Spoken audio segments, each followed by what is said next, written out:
Most folks in Eberron live their lives hoping to survive and protect the ones they care about the most. A few do that and more, trying to help those around them, even the ones they don't know.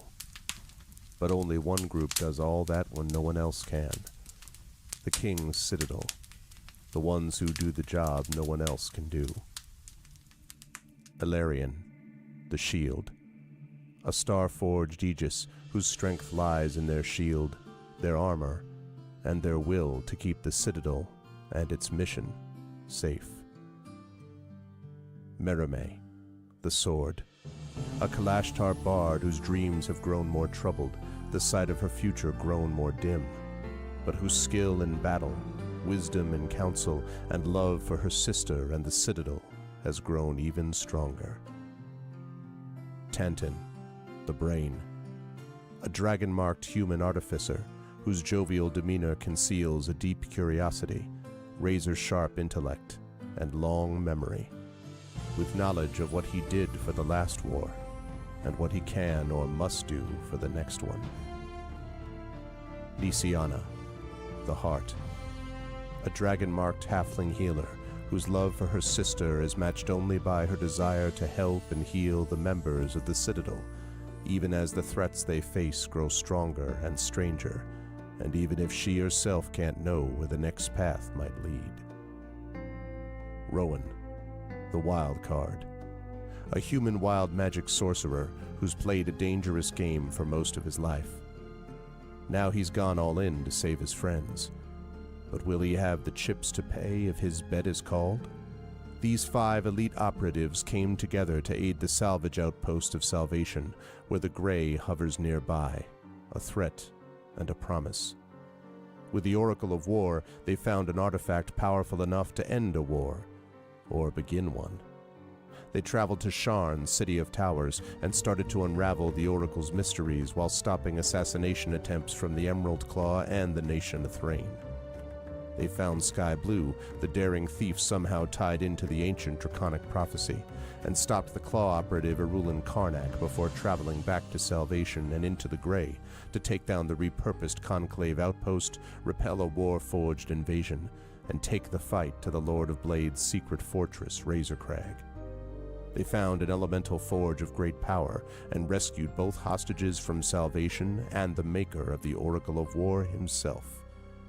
But the cost, and Braelish soldiers and the mighty floating fortress Argoth taken by the Lord of Blades himself, was high. Now the King's Citadel must widen their world, traveling to the neighboring countries of Karnath, Thrain, and beyond. They've saved Salvation, navigated Sharn, and neutralized Razorcrag. But can they learn the Oracle's secrets, unmask the Emerald Claw, and stop a war? Only if they remember that in the end all they have is each other and the King's Citadel. Long live the King. Welcome to Eberron. Welcome to Corvair. Welcome to the world beyond Salvation.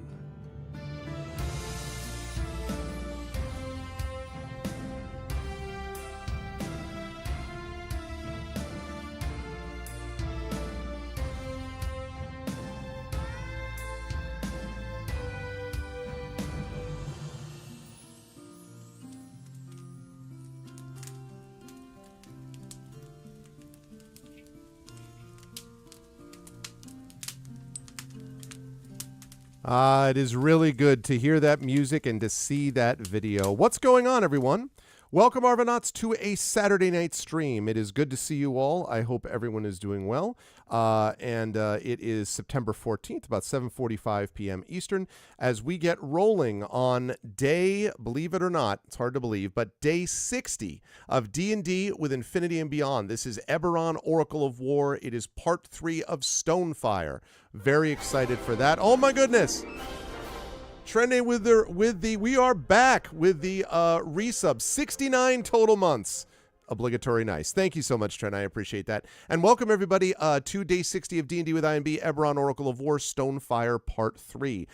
Before we go any further, just a couple of reminders about ways to support us on the channel. If you haven't done so already, please follow the channel. Please check out our YouTube with !ArvTube. And if you're watching me over on YouTube, welcome. Thank you. And please consider subscribing to us there and on my Twitch channel. Discord is !ArvCord. You can hang out with the Arvanauts in between streams. Twitter is !ArvTweets. Blue Sky, !ArvSky. Website is TikTok is !ArvTalk. Website arvaneleron.com. And don't forget our new webpage on there, which is the Hearthglow page, which is the podcast covering the time between the Return to the Forbidden Library and Beyond the Forbidden Library Adventures, starring Carlos Hernandez, C.S.E. Cooney, Zach Clay, and Adam Petrosino. We're recording that at the Klein Memorial Auditorium, and the latest episode has just gone up. There's both a long episode and a short audio-only episode there, so you can find that on our YouTube page, but also on the website at Hearthglow. And don't forget to check out Gen GMs. We have just posted our new long-form Gen GMs show, just came out a day or so ago, talking about tips and things like that for DMs and GMs, so please check that out, the show that I host with Zach Clay. That would be much appreciated as well. On the financial side here, !Arv Shop, that's our merchandise area, with stuff that you can get, including stuff relating to the Infinity and Beyond crew. This is the best bad idea we've ever had is the name of that shirt, so you can join us for that. That would be great. Gives you some cool swag and also supports the channel. The Patreon is !ArvTrayon, and that obviously is the financial backbone of the channel and really helps out. You can get some cool stuff for you and some cool stuff for the channel, and both that and our subs, from which you can get inspirations to help our players, and for which you can also get the emotes and sub badges to use here, there, and everywhere across Twitch. Both of those things are going to be the focus of our upcoming subathon, which we call Arvathon 2024. That'll be happening a week from yesterday, so less than a week from now. We are going to be starting that subathon. It's going to consist of Forgotten Realms, Unlimited Adventures called The Realm. There's going to be some really cool aspects to that during the month of September, which is cheaper for subbing than during other months. And so we're really trying to push to get some big stuff happening there. So please do stop by on that Friday and Saturday. Mark your calendars. It's going to be a great time for that. On the publishing side, Icarus, my graphic novel from Athos Arts. Library is my Tales and Tomes in the Forbidden Library. That's my 5e adventure and sourcebook from Alligator Alley Entertainment. And Greyshade. That is my Grey Assassin trilogy, Greyshade, Renegade, and Heretic. You can get those at that link. You can get the audiobook of Greyshade done by our very own Trent Sparks, about which more in a moment. So you can get that right there. You can also pre-order the tabletop role-playing game of Greyshade coming out from Alligator Alley Entertainment and our very own Brandon O'Brien, also about whom more in a moment. And you can get those right there at that link. So please do that because that helps us out. And last but certainly not least, BLM, Black Lives Matter, important to affirm and assert the significance and importance of Black lives. Help Now, the World Health Organization page on suicide prevention. Important to reach out to others when you need help and reach out to others when they need help as well. And Ukraine, UKRAINE, to help the people of Ukraine as they fight back against an illegal and illegitimate war with bravery and courage, and send the message we will do so for others in the future as well. Now, we have more Eberron going on tonight. Then we will be gone. We'll be off for Sunday and Monday, and we'll be back on Tuesday with the Patreon-fueled chat-chosen game of the month, which is Songs of Conquest. Very excited about that. And then I will be over on the GOG's Twitch channel playing with By the Dice Roll and playing more Ghosts of Saltmarsh. So you'll definitely want to check that out because, it's going to be a good time, and I'm super excited for it. But now, the time has come for us to move over to the page to reveal the folks who are there. I apologize to anyone I may have inadvertently interrupted because I couldn't hear them. Also couldn't hit them. Wow, jeez. Because I'm literally looking Welcome. I'm looking at hit It's points. been so long that Yeah. Greg just immediately resorted to violence. I'm literally looking at hit points on Roll20, and I was like, hit, because I could not hear them. Now I can hear them. I have unmuted them, as you can tell, and I am happy to reveal the amazing crew of Eberron. It has been like 6-7 weeks since I've seen these lovely people. And I am very happy to have them back with us. One quick note, first of all, that one of our number, the awesome and amazing Marie Bilodeau, is feeling a little under the weather. Everything's fine, just feeling a little bit under the weather. So Marie will be back with us in 2 weeks when we will be playing our next session. But in the meantime, she will be not with us today, but her character Merime will be joining us. And I think that John will be Jaegering Merime, as he said, practicing how to kill her character off. I mean, practicing how to not kill her character. Yes. So that's the deal with that.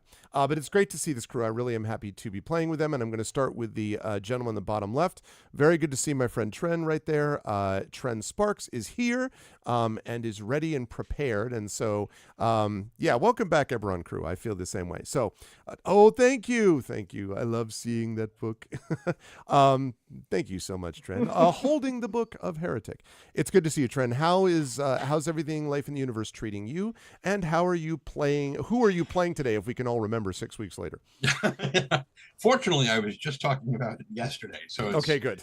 Well, I was talking about my character. I don't remember what's going on in the thing. No, that's not true. I was watching the end of the last episode earlier today. So yeah, I know we're escorting an 11-year-old. Whatever. I think there's an episode of Stargate Atlantis like that. Anyway, so yeah, my character, I'll start with that, is Miatantan Tagashal de Kenneth of the House of Kenneth. He is a dragon-marked human artificer. So he's got these big dragon-style tattoos on his arms and hands that glow whenever he's doing his magical artificer stuff.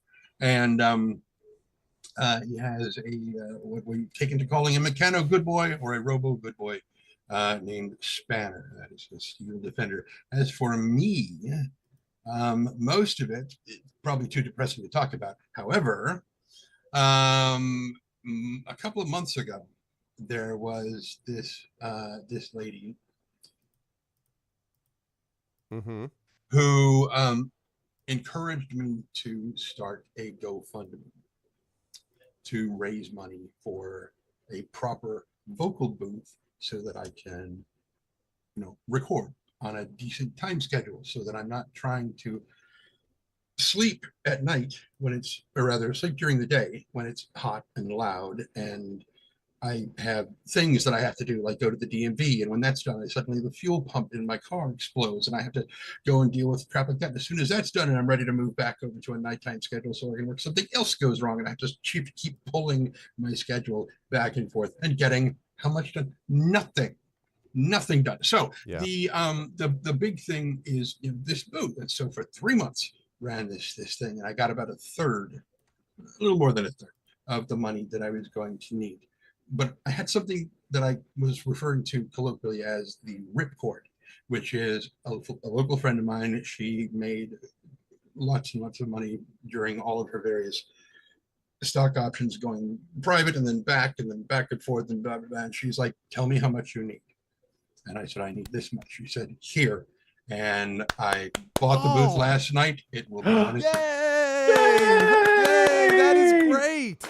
Oh my gosh. That's the best news I've heard in a week, almost literally. Yeah. That's amazing. Congratulations, Tren. And that news is largely responsible for my mood starting to swing back up to a point where it's swinging back up again. Oh man, that is so great. Super great. For those of you, I'm going to take a second to just say, now Tren and I have been friends for a long time, but not only is Tren a wonderful player, he really is a wonderful voice actor and audiobook narrator. Can confirm, having had my book narrated by this person. I would grab it, but it's now 6 books down in the stack. Yeah, no, I know, right? It's like, but no, that's amazing. Congratulations, Tren. That could not happen to a more deserving individual, so I'm very glad. Yes, it could, but thank you. No, it couldn't. No, it couldn't. No, seriously, congratulations. That's amazing. Yeah, that's got to be a huge weight off. My goodness. So that's great. I can't wait for you to be like, since I've started recording in the Sound Booth 2000 or something, like with epic flames or something down the side and everything, like Studio Bricks 1. It's far from 2000. That's fun. Listen, but that's got to be great. Amazing. Congratulations. That's awesome. Well, good news for you. That's good news for all of us. Good news for a lot of people. It's good news for a lot of people in this call. Quite a few people in this call. Yeah, a lot of people in this call. That's awesome. So thank you to those of you, because I know there are some of you out there also who contributed to this too. So thank you to all of those who made that possible. It's very well deserved. Congratulations, and Tren. for those of you who did donate and will be receiving the the up to 30 seconds of vocal stuff, I will start reaching out to you guys soon to find out what you want. It's going to be super. And it's going to be this incredibly like, wow, I've never heard anything recorded in a more pristine environment. You're like, exactly. It's an amazing pristine. So good. Oh man. Well, Oh, congratulations. that's Ken. awesome. That's awesome. That is so awesome. All right. Well, then I'm gonna move us along. And we already talked about Marie, so I'm gonna move right over to Brandon. And Brandon O'Brien is with us as well. It is good to see you, Brandon. How is everything on your end of things? Did you also recently get a sound booth? I was gonna say top that, Brandon. Come on, let's go. No, I did not recently get a sound booth. I'm actually very, very jealous. But yes, that's actually really, really rad news, Chen. I'm very happy for you. I very much look forward to all of the additional labor you will now do for everybody else in this call. And be well compensated exactly. for, let's be honest. Right, Okay? Actually, I've got the perfect punishment to break that in for. Yeah. Nah, but yeah, that's actually very rad. I'm kind of like, now I'm like, can I write a thing in 6 months just to hear Tren read it? But I don't know what that thing would even be. So yeah, do that. So cool. Oh God. But yeah, for me, we have been here so long, it just dawned on me that we didn't do the thing last month because you were at Worldcon, which means that you were in the room when a thing was announced, which means that it wasn't announced here. So I might as well announce it now. For the handful of people who don't know, because everybody else who does know knows because they were also at Worldcon, that I am the Poet Laureate of Seattle Worldcon 2025. Yes, indeed. For which I am very, very excited. That's actually going to be really cool. Yep. I am very excited to discover the Pacific Northwest, a part of the United States that I have been confirmed is haunted. So I'm very excited to discover what that means. But yeah, that was fun. Just after you were at Glasgow, I was also serving my other Poet Laureate position, which is the Poet Laureate of Necronomicon Providence, which means that I've now seen a small sliver of New England, and that was also very fun and also very haunted. I got to read one of my Lovecraft theses at Lovecraft's grave. That was fun. That was delightful. That's awesome. Yeah, wow. Did not feel like I was tempting the ghosts at all. So yeah, that was very enjoyable. And now I am briefly grateful to be in my own house, in my own room, facing my own camera, to be playing Rowan Shallow yet again, the resident idiot of this team, who has totally forgotten everything that has happened since we haven't played in 7 weeks, but is confident that it can be solved with a magic gun. That probably is true. Or Wall of Flame. You have so many. It'll be a nuanced solution. No, yeah, Yeah. The moment I realized I couldn't remember what happened, the very first thing that I checked my spell list for is that I still had teleport and I still had one Wall of Flame. I wonder if those things will be done in combination. Wall of Flame next round. I teleport. You never see him again. Drop flame, leave. You know. It's going to be awesome. That could work very, very well if you wrap the Wall of Flame around you with all the heat radiating out, and then you just disappear from the middle of it. They can't see you. Yep. That's true. You'd have to teleport out in slow-mo for the extra bonus points, but just like... Anyway, always a pleasure to have Brandon O'Brien with us. Also a pleasure to have Jennifer Brozek with us, who, as we were talking about in the green room, nothing at all going on in Jen's life either. How are you otherwise, Jen, about stuff you wish to share with the general public, and also who are you playing today? So first, I am not sorry that I convinced Tren to run his GoFundMe. Yes. Thank you for doing that. To Brandon's character teleporting in slow motion, suddenly I'm seeing the old school Star Trek teleporters. Yeah. So had we done Gen Con the last time we were here? No, because it was July. It was Gen Con. Yeah, yeah, that too, by the way, yes. Yeah, a lot's happened. It's been a minute. I did Gen Con. I came home. I've been working on the Shadowrun magazine. I opened the open call. Only about half of the people understood what the open call meant so far. Okay. Which is to say, if you submit to Augment, you have a really good chance of getting into right now if you read the guidelines and understand them. just saying. That's good. If you have questions, I'm on social media, Blue Sky, Facebook, even Instagram. If you have a question, please just ask me. I will answer the question. I would like to read submissions to Augment magazine that, I mean, it's not to say that we didn't get some good ones so far. There's a couple that I haven't sent out any acceptances yet, but I will. Because along with things exploding in the background for certain other conventions and stuff, since it's public, at least in the SIFLA forum, I was asked to run for SIFLA president. So I am running because I was asked. I'm very glad that I'm not the only person running. And I have to admit, it wasn't on my 2024 bingo card to run for SIFLA's president. But you know, if I do win, I will do a very good job at it. Just tossing that out there that is happening. So that was kind of a thing that I did not expect to have happened in my life. Thinking of sound booths, I recorded some stuff for the Paper Flower Consortium for their holiday special. This time, because none of us have a sound booth, we all went to Elizabeth's house to her specific setup, so she had less audio issues to edit out. And so pictures of that are on my Instagram, including Walnut, the assistant director puppy, if you like puppies. I don't know what else is happening. I mean, I have like 3 trips left between now and the end of the year. But yeah, there's a lot going on, but a lot of it's beneath the surface. So I may seem pretty calm. And in the meantime, I'm supposed to finish editing Through the Decades, the anthology for Shadowrun's 35th anniversary. And I'm probably going to have to tell my editor I'm not going to get the novel in by the end of December. But that's okay. I have time. You have time. And are you at liberty to say, because one of these places I will also be at? Yes, I can talk about it. I'm the editor guest of honor in CanCon. Yep. Which is awesome. I will be back at CanCon myself again. I'm excited to do that. And we are, well, there will be a heretic related thing, I think, there as well. So one of the cool things is I am going to get to experience the cooking of Carrie. I am going to, I'm staying with Marie.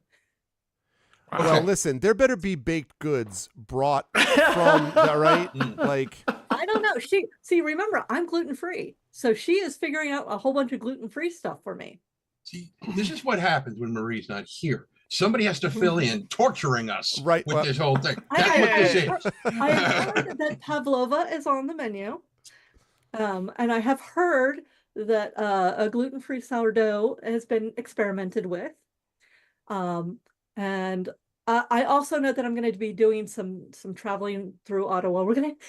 Marie, who knows me well, is going to take me to an underground bunker. I'm so excited. It's going to be amazing.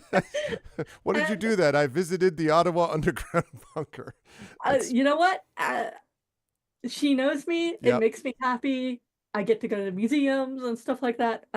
So I am playing Nisiana DiGerasco, the halfling healer from the House of Healing, who believes in you.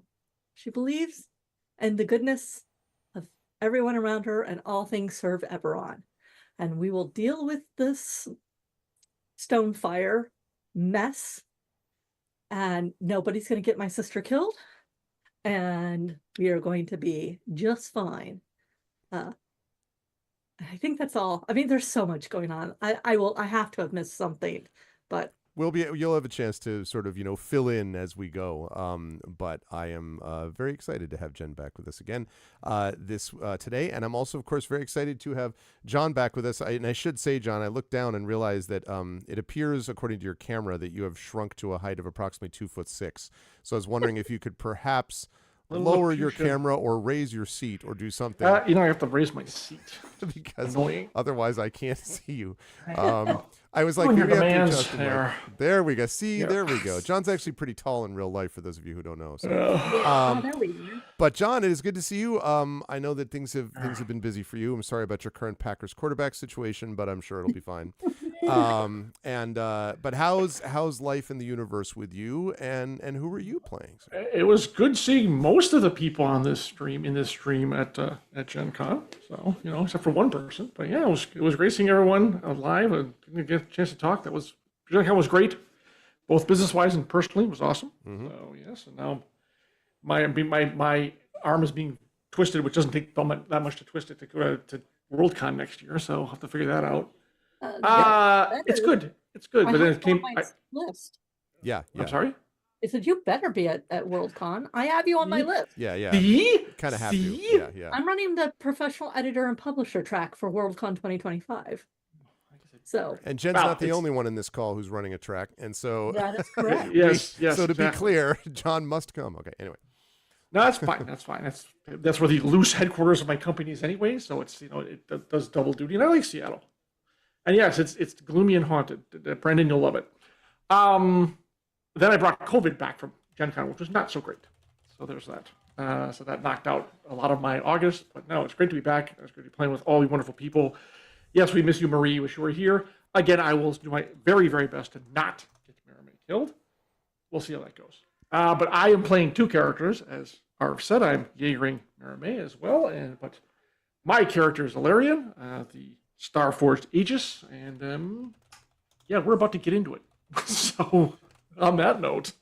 Yeah, with that note, we will go through what will be I'll try to make it as fast a recap as I can, but since we have not played in almost 2 months, it probably would be a good idea that we make sure what we're doing. I do want to note, first of all, it's good to see Light and Passion, who just came in. And Light and Passion, I wanted to mention that during the amazing event that I was privileged enough to be a part of, which was the live by the Dice Roll D&D event in London last month, at the theater, at the Omnibus Theater, I was using my original red box dice from the mid-'80s, and the other set of dice I was using were your dice that you had made for us specifically relating to this campaign, which still remains one of the coolest, like, fan art / fan things I've ever gotten is that set of dice. So I wanted to say that that is now hopefully captured for all time, the fact that was done. So I wanted to thank you again, Light and Passion, for that, because it was super cool. Yep. I just think that's the coolest thing. It was really neat. So, all right, chat, let us get into this. Let me fire up a little bit of music here, and let's talk about what happened in our last session, because as has been said, there is a lot of stuff to get through. So, in our last session... There we go. Lovely. You just forgot. See? No. I want to make sure that I have the music going. So in our last session, the King's Citadel has come to the capital of Thrain, recognizing that they need to try to head off a potential war between Thrain and Brayland. And we know that the war between Thrain and Brayland has been getting perhaps pushed by certain shadowy actors in the background. It is not helped, for example, that the Emerald Claw, which is a terrorist organization that was previously allied with the military in the last war with Thrain, is to be found in this country. And obviously, not that this party has made any enemies, but, this party's made a few enemies, including the Emerald Claw. It is also the case that the King's Citadel is also trying to not only stop that, but to stop the Lord of Blades, the incredibly powerful Warforged guerrilla chief, I guess you might say, guerrilla warfare, guerrilla army chief, who has handed, in some ways, I don't want to say handed the King's Citadel their worst defeat, because really what it is the King's Citadel prevented complete disaster. But it was not the best for anybody in Brayland, let's just put it that way, that was involved with this. And in the process of getting to Thrain to engage in these peace negotiations surrounding the Oracle of War, this incredibly powerful artifact which allows, which gives great advantage in military terms, but also seems to be this massive problem because everyone wants it, and thus, it is the sort of sum of all desires and fears for people who need it. While in the process of doing it, the party also survived an assassination attempt and multiple ambushes and things like that. So it's been a problem. Not to mention that apparently there is some other shadowy figure in the background waiting to betray the party, even though the party doesn't know who that is. If that is the also equally shadowy contacts, literally coming from the House of Shadow, can be trusted. So there's a lot going on, is what I'm saying. And when the group got to Thrain and got to the keeper of the Silver Flame, basically the leader of the Silver Flame, they found this person waiting for them.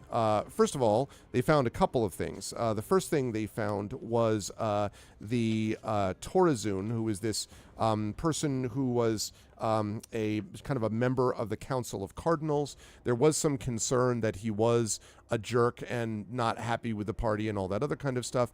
But the party has come to think that maybe he's not as bad as they thought, and that maybe he just has, an unfortunate bedside manner. Dealing with him allowed them to deal with Jayla, who again is this keeper and basically the leader of the theocracy known as Thrain. And the party, working with Jayla, had agreed that something needed to be done. In fact, she had just managed to agree that the Oracle of War did pose a threat, and that she was willing to try to help the party in doing this, when suddenly materializing was an illusory projection of one Antinua Cynadel. This is the female side of the Cairdle Knot. And in case you're like, what is the Cairdle Knot? Those are two members of the Undying Court, a group of undead elves. The party killed the other one. I mean, the other one did come and try to take the Oracle of War from them, and it was, they were justified. Nonetheless, complete self-defense. Totally self-defense. But unfortunately, the female half of this, as I say, Antoine Cynadel, was also the lover of the person they killed, has sworn vengeance upon them, appeared in the room where they were meeting with Jayla, and said the apparently code word, Stonefire, whereupon half of the area apparently went nuts. A number of the elves here have been activated and have been revealed to be sleeper agents, probably sleeper agents that themselves didn't know that they were agents. They just literally were, activated and are now causing havoc. The party managed to fight off in a very difficult battle because it was very sort of limited room to maneuver and sort of cramped quarters. But they managed to fight off these two elven champions. And then were told by Jayla that there was a secret route that they could use to escape underground catacombs beneath the nearby keeper's mansion, which led beyond the temple walls. However, and Jayla asked for the party's help in escorting her to safety. That all sounds good. The problem is that getting Jayla to safety means getting them through a group of people, half of whom apparently are now gunning for them. And in one case, that might be literally true, because apparently there are archers waiting outside ready to try to ambush the party as they come out and try to take Jayla to the mansion. And so the party agreed to do this and is going to attempt to get the Keeper of the Flame out of this area by getting her to the Keeper's mansion, whereupon they can do the secret passage and, manage to escape. How they're going to do this, of course, it's the execution that's the problem, not anything else, right? So that is basically where we left our last session. So before we get started, just a couple of quick housekeeping notes, which is that I have full health for Tantin, which is 93 out of 93, and a single hero point. But can you confirm, Tantin, is that accurate? Okay, Spanner 3.5, you'll all be happy to know, is full out 72 out of 72. Just Spanner, but yes. I know, yes. It's just helpful for me as a running count. Nisiana is currently sitting at 123 out of 123, was not hit in that fight. And both Tantin and Nisiana have a hero point left. Alarian is sitting at 114 out of 114. That's the good news. Not as good news is 0 out of 57 Aegis, because there were a lot of armor points that were burned during that last battle. Which is that's why you have the armor. It was there to be used, but nonetheless it remains. And there is 1 hero point left for Alarian. So, John, does that fit what you have as well? Yeah, well, I must have burned a lot more of that armor than I thought. I was at 57 myself, but okay. No, you started at 57, but you used a lot during that last fight. Not just on you, by the way, also sending it out to other people to protect them. That's true. And that sort of thing. Shadow, thank you so much for the tier 2 sub. Thank you. Welcome back. Good to see you, Shadow. So yes, with the 114 though, yes, Joy, I was not touched. Right, and that's why, because of all this armor. Okay, so there is all that. And then we have, hey, Brahms, good to see you, man. I haven't seen you in a little while. Good to see you, Brahms. Maramay, although Marie is not with us, Maramay is. So, John, for your notes, Maramay is currently sitting at 97 out of 147. Maramay kind of took it on the chin a little bit. 0 hero points. She used one of those hero points in her last Also session. true, yep. And then, Rowan, I have you at 39 out of 75. You took a little damage, too. Everyone else in this game is at 3 digits of max HP, and I'm never going to get there in time. But you do have a hero point, so just remember I mean, we that. don't call you Meat Shield for nothing. Yeah, exactly. I have 39 of 75. Okay, so you're almost at, you're about, Yeah. Maramay is not quite at half. She's 50 down. She's Yeah, okay. 50 down from her max. Okay, All right. last note that I want to ask very quickly is, I know that Jen is very good at keeping notes on this. Can you give me a quick rundown on the legacy events that you have marked? For those of you who don't know, the legacy is part of our overall campaign since we're now level 13. Yep. We have, do you want me to do all of them? Well, I mean, how many do you have? Do you have like 30 or like 10? No, that's fine. Yeah, go ahead and go through the 10. Okay, Salvation, Garunda. Salvation, Stay of Execution. Okay. Save Dervo Tellus. Okay. Wargrave's Library, Maker's Mark. Okay. Runaway Lovers, Orsinio. Okay. Mark of the Sphinx. Okay. Flame Wind's Favor. Okay. Wing and a Prayer. Yep. Vested Captain Reeves. Okay. Eternal Gratitude. Okay. Not This Time Death. Yep. Skyfall. Yep. Argoth Survivor. Okay. Divine Vigilance. Okay. Convince the Keeper of the Flame to sue for peace. Beard, Braid, and Your Face is Known. Okay, great. I love the not today death one, basically. Okay. I know, that's what because figured. it says, who knows what the implications of this will be? That's literally what you told me it meant. Yep, that's yeah, exactly. Okay, good. I wanted to make sure I had that down. Also, And Skyfall doesn't have anything on it either. okay, yep, that's fine. This I believe that's all accurate. No one has just to confirm, nobody has the Dark Lanterns Flicker Legacy event, right? Nope. No. I didn't think so. That has not been mentioned, Okay. unless it happened when I wasn't here, and I think I've made every game. Yeah, I think so. I just wanted to confirm, which is what I thought. All right, good. That is good to know. Also, Brahms, congratulations too on the upcoming 2 weeks away now wedding. So congratulations on that. I know you've been building up for that for a while. That's okay. awesome, Brahms. So here we go. All right, so I'm going to move us over to the map so the chat can see where we all are as well. Let me just run that down there. And now you can see where you all are. Now, one last note that I wanted to make is that Torazun, so this is after you've found this sort of information about what had happened and you dealt with the champions and things like that. Torazone indicated that he would also have to get out of here so that he can try to get a hold of the other Council of Cardinal members, because he's one of those members, but the Council obviously, maybe their own security is killing them right now. Like, he has no idea, but given what has happened to everybody else, this was Jayla's personal guard that you just took down. So presumably no one is immune completely from what this is. And so Torazun is going to leave the area, and this guy, let me get the thing here. Wait. Jesus. This guy is Torazun. So I'm going to move him out here for now, just so I don't forget where I put the token. So he snuck out of the room quickly. I mean, he told you he was leaving. Leaving you all now with Jayla. So now, having said all of that, how do you folks want to proceed? The pathway out, is right here. I will ping it on the map. That's the doorway out, because getting through the windows up here, first of all, you're on the second floor. And so you'd have to break through these incredibly thick windows, leap down to it would not be optimal. So you'd have a path to follow around here. If you want to try to take alternate routes, like seeing what's in this room, or like, I don't know, trying to jump down maybe to the main floor, but who knows? But anyway, that's the scenario that you have. Also, there is a bunch of screaming and yelling coming from outside of the room, which you've been hearing all the way through. This chaos And an is going explosion on through just them. happened. An explosion just happened. Yep. I will say that Aura of Life is up, and my notes say that I'm on round 8 of 10. So I Okay. have 8 more rounds of it, and I have told Jayla to stay next to me. So she is, you know, in that process, I'm gonna want to know if she can fight at all, or if I need to literally be a meat shield for her. Okay.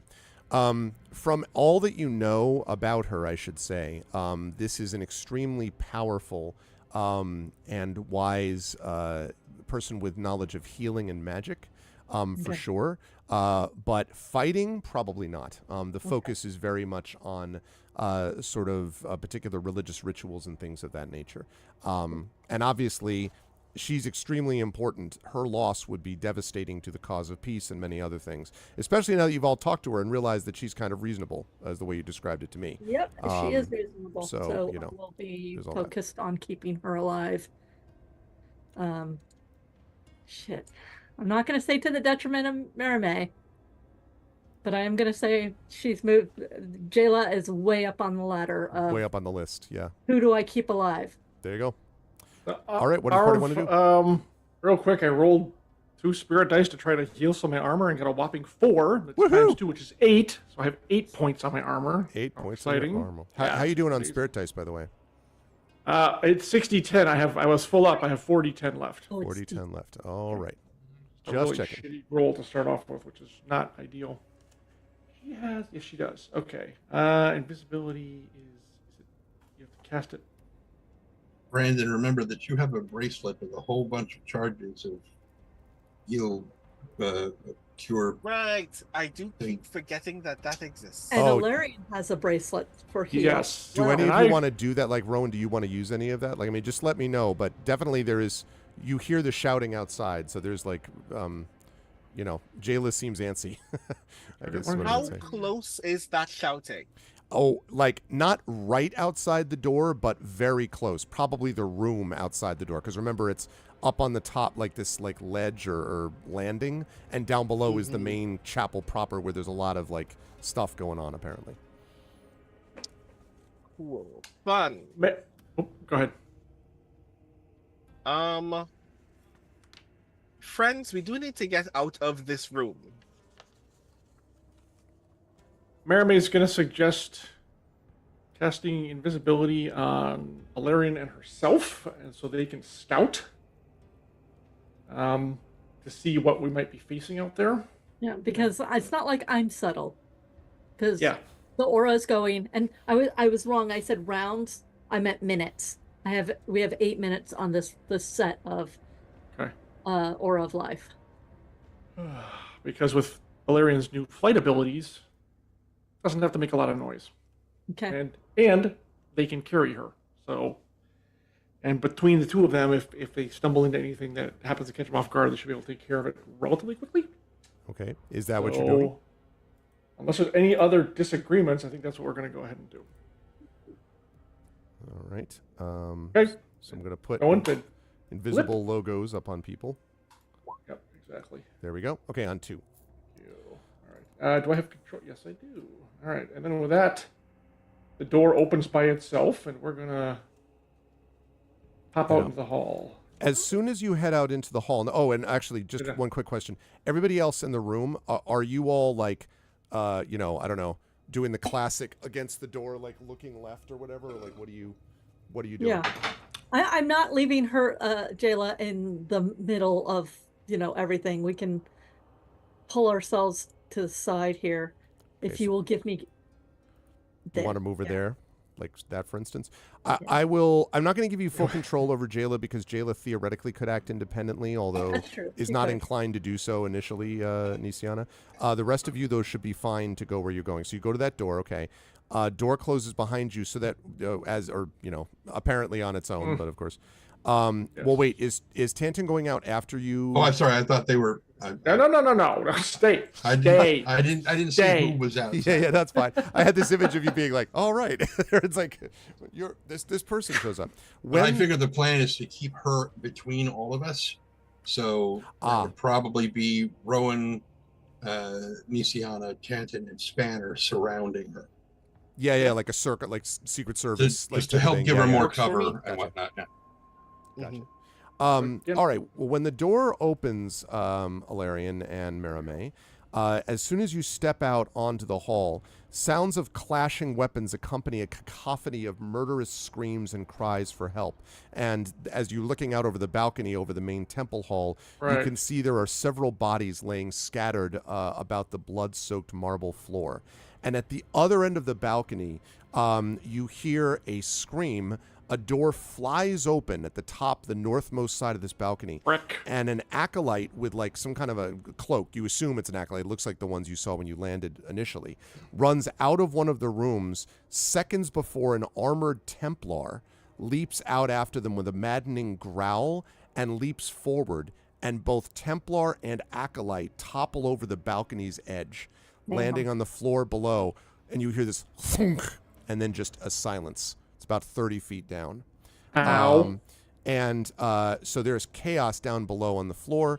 You don't, however, see anyone on this floor after those two people just, did what they did. But was it this neither of door? them are moving now. Right. Was it this door? It was that door, yes. Okay, we are going to go investigate. Come here, you. We're gonna actually, since the door was obviously left open. Stop here. Do we hear anything coming from inside the room? Yes, although actually, the door was not left open. It was slammed behind the Templar as he ran out. And it wasn't necessarily... how do I put this? In English, please. Yeah, thanks.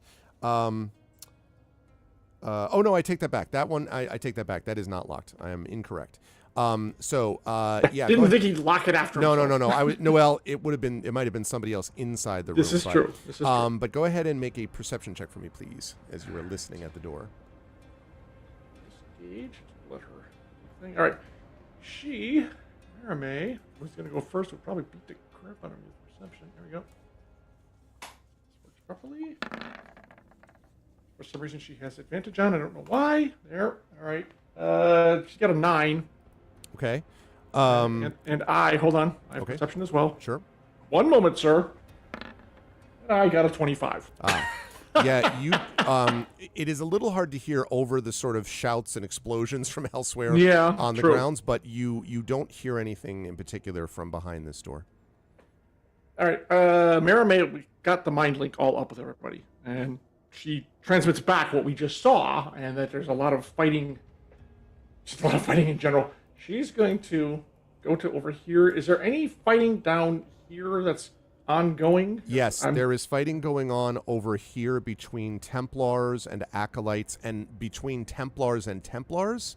Like it seems like some of them are obviously still loyal and weren't affected by the Stonefire thing. Others are. Right. So it's very confusing. Like none of them are paying attention to the balcony at all. Sure. They're all focused down there. But I'm assuming our primary mission is to get the Sacred Flame out of here. We don't have time or inclination to assist in the good people because we just have to get her gone, right? Unfortunately, that is true. Sorry, folks. Yep. We have a war to stop between Right. nations. Yeah. Hopefully, the good people can fight back the tide of the Stonefire, and we can. All right. So we're going to go to this corner. This hallway is clear. We're watching this one. Yes, Arf. as you look down this hallway, yes, and the stairs actually descend. There's a set of stairs descending down here, and then the passageway turns. And I opened up most of it because that's more or less what you knew was there. There are windows on either side of this as you go further down. Well, we're not there yet. But right, exactly. That door, by the way, we passed opens inward or outward? Inward. No, I'm sorry. I beg your pardon. No, that's not true. Outward. Sorry. Both sets of doors here and the one Gonna up say, here. yeah, which one? 'Cause And there were two. both of them do. Both Right, apparently go outward. She calls herself a bard. She has no spikes. Damn it. Okay. All right. I'm going to assume those people were going to take the risk about. So now, all right. Mirame's going to move ahead to this corner and make sure that this hallway's clear. Because is this the way we came in? I can't remember from so long ago. I believe you did come in that way. Yes. There's no other way up. It so would have yeah. been the way that you would have done it. Yes, Yeah. I think so. That's All right, that. so Yeah, the in fact, so we and do- that's why that was open. Actually, that's why you went there because that's what was there before. So we know yes. that door down there leads to the grounds. That is correct. Yes. Okay, which I'm assuming is where we want to go. We're trying to leave this building entirely. Right? Exactly. Well, then this is the way that is leading you, according to Jayla, to the Keeper's mansion that gives you the secret, Got tunnels it. and all Got that. it. Okay. Theoretically. All right. When Merame says the way is clear, then she will notify everyone that they can move to my position at the end of this hall. I have my crossbow out in case someone does open that door. Okay. I am ready to perforate them. All right. So is everyone following suit then? Yes. But I will Push it need over here. access to my pink bubble. Oh, certainly. Just one second. Let's see. I wonder if I can.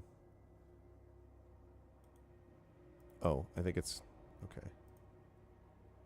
Can I give access to that? Nope, nope, nope. Sorry, I'm just figuring out why this wants to move. Ah, I know, I'm complicated. okay. No, that's fine.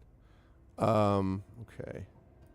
I don't know why I'm not able to give you access because let's see. Advanced? No, not group. At some point when we get our next huge wave of donations, it might be wise to invest in spell area of effect cutouts that you can assign to different people so you can move them around. Rather than drawing it, yeah. Because I can do like, basic, there's a fireball explosion and I could or Right. like wall of fire. But for something like this, I freehanded this basically. So I should, yeah. Yeah, I mean, the important thing is we keep the bubble with us. I mean, you can move it if you want. It's just Okay. Yeah, I think just for the sake of whatever, I'll do it for now. But yes, Yeah. I will keep that in mind, and I know about where you're centered and all that kind of stuff. and basically, unless she objects, I will take Jayla by the wrist or her hand and say, "Stay with me," Okay. No, she doesn't object to that. because Yeah, she Yeah. will do that. That's no problem. She does as you bring her along, Nisiana, Yeah. continually, like she looks out over the balcony and just has this horrified expression on her face. And you can see as she looks at some of the bodies down there in particular, you probably don't even need an insight check or anything else to note that she's sort of looking She down at recognizes them. them. Yes, Yeah. not only does she recognize them, but also is almost like, obviously she's not going to be stupid and jump the railing or Yeah. something, but she very much is looking down at them as if, to heal them, to do something to protect them, to who knows. But I basically tell her, says, "I know, I'm sorry, but it's this, or both of our countries go to war. We have to keep going." and she looks at you and wordlessly nods. Okay, so now you're going up to Marame's position, if I heard that Correct. correctly. The silent presence in the corner. Keep going. Keep moving. All right. And you can move her. I'm assuming you're moving in the way you just explained before, Tren. Yep. About with the Secret Service I'm thing just- around her. Mm-hmm. Yep, Everybody's all right. around her, and Well, actually, I can fire over everybody, so I will definitely bring up the rear for now. yeah. Oh, wait, that's not correct. Hold on. 57. I wish I had that much armor. Okay, there we go. All right, and then bringing up the rear is moi. Okay. Okay.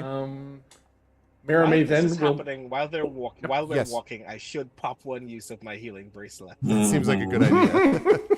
Yes. I should Yes. not forget to do the thing. So what do I do for And that the thing again? is, we are not subtle.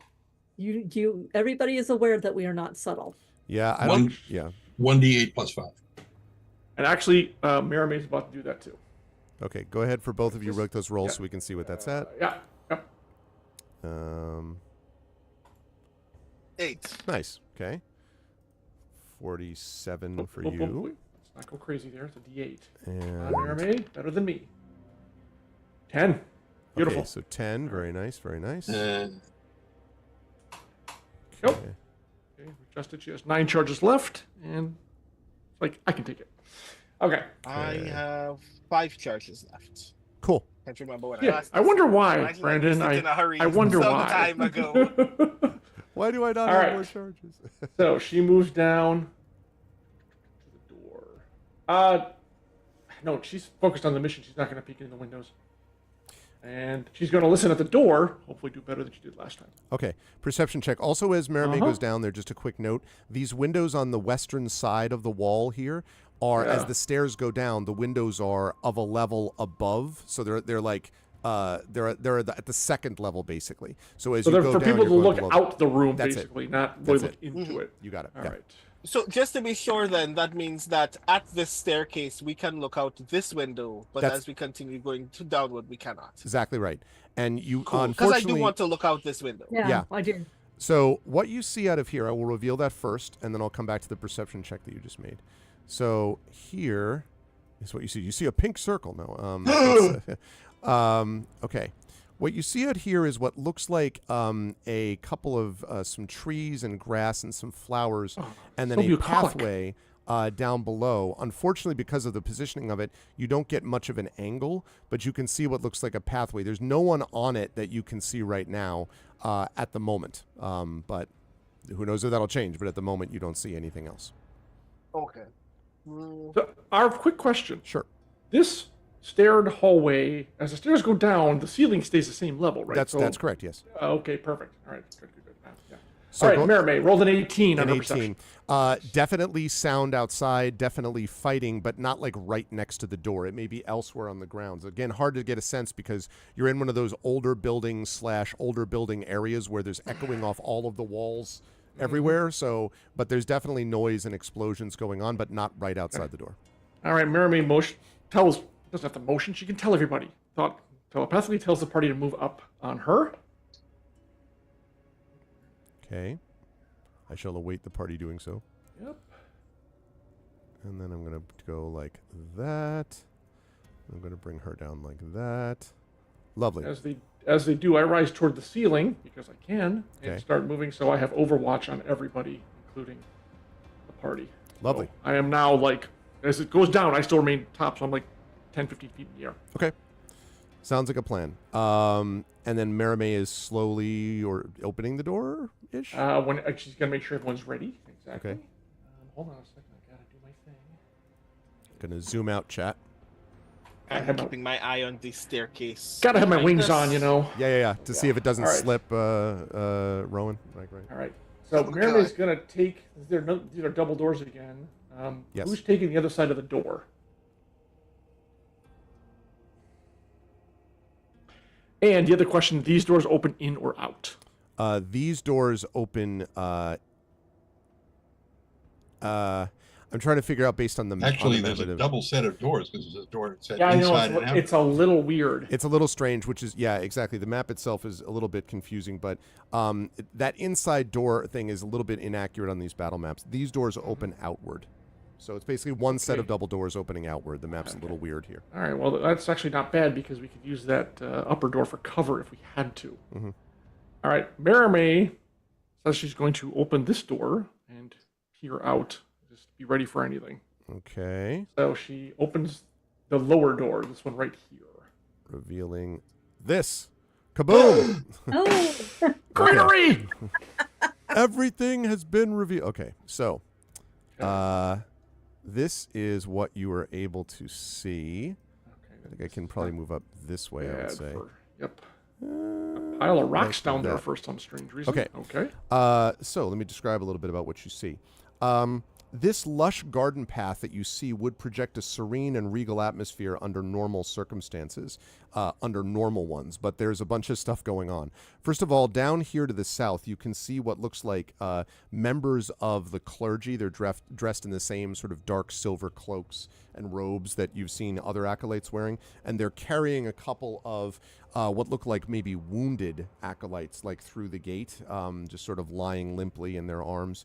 And as they make their exit, a shrill cry comes from above, and a bloody corpse plummets from one of the upper towers, not from this building but elsewhere, and lands with a thud, Merime, right here, basically in the brush a few feet from you. yeah. And as you look up to the north, Jayla just sort of next, like moves forward just a little bit, Nisiana, and then looks kind of just around the door, peeks carefully, and says, "That is the north gate. We must keep moving." And you can see she kind of swallows hard as she looks over and sees the disrupted bush now with the corpse lying in it. And I have to remember, while she is an 11-year-old girl, she is still also kind of the avatar of a powerful clergy. So, How tall is this door? The door is probably, I would say, 10 feet. Perfect. Yep. Okay. Alarian tells everyone to stay where they are. okay. Flies over, goes down, goes out the door, and parks right here. And above the tree line, so I also have a look at what Merriman is seeing. Still invisible. Okay. And like 15 feet in the air. Okay. I am looking for any... So has anyone noticed the open door? And then any fighting nearby? What's going on? So you don't see any other fighting right now on the path, although the path does extend around behind here, like behind the building, up here into the west. So you can't see that. But from where you are and all leading up to this gate over here, you do not see any fighting here.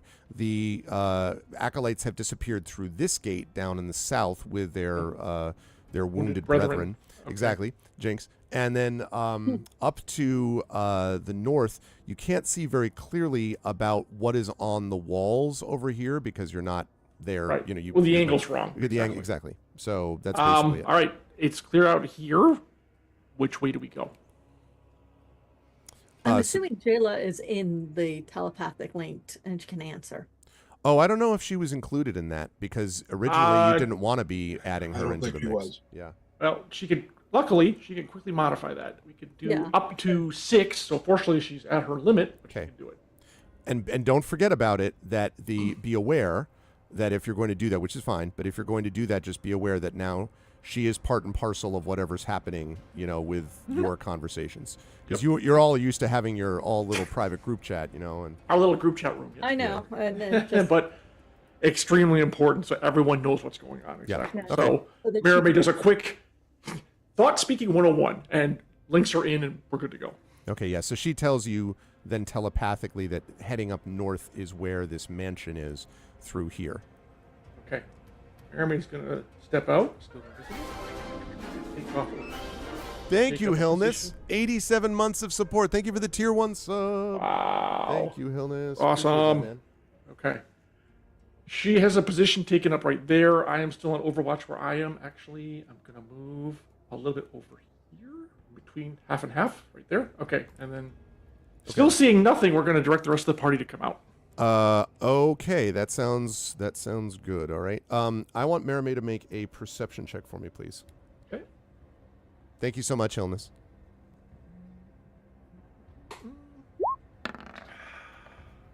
Wow. That's a nat 20. Wow.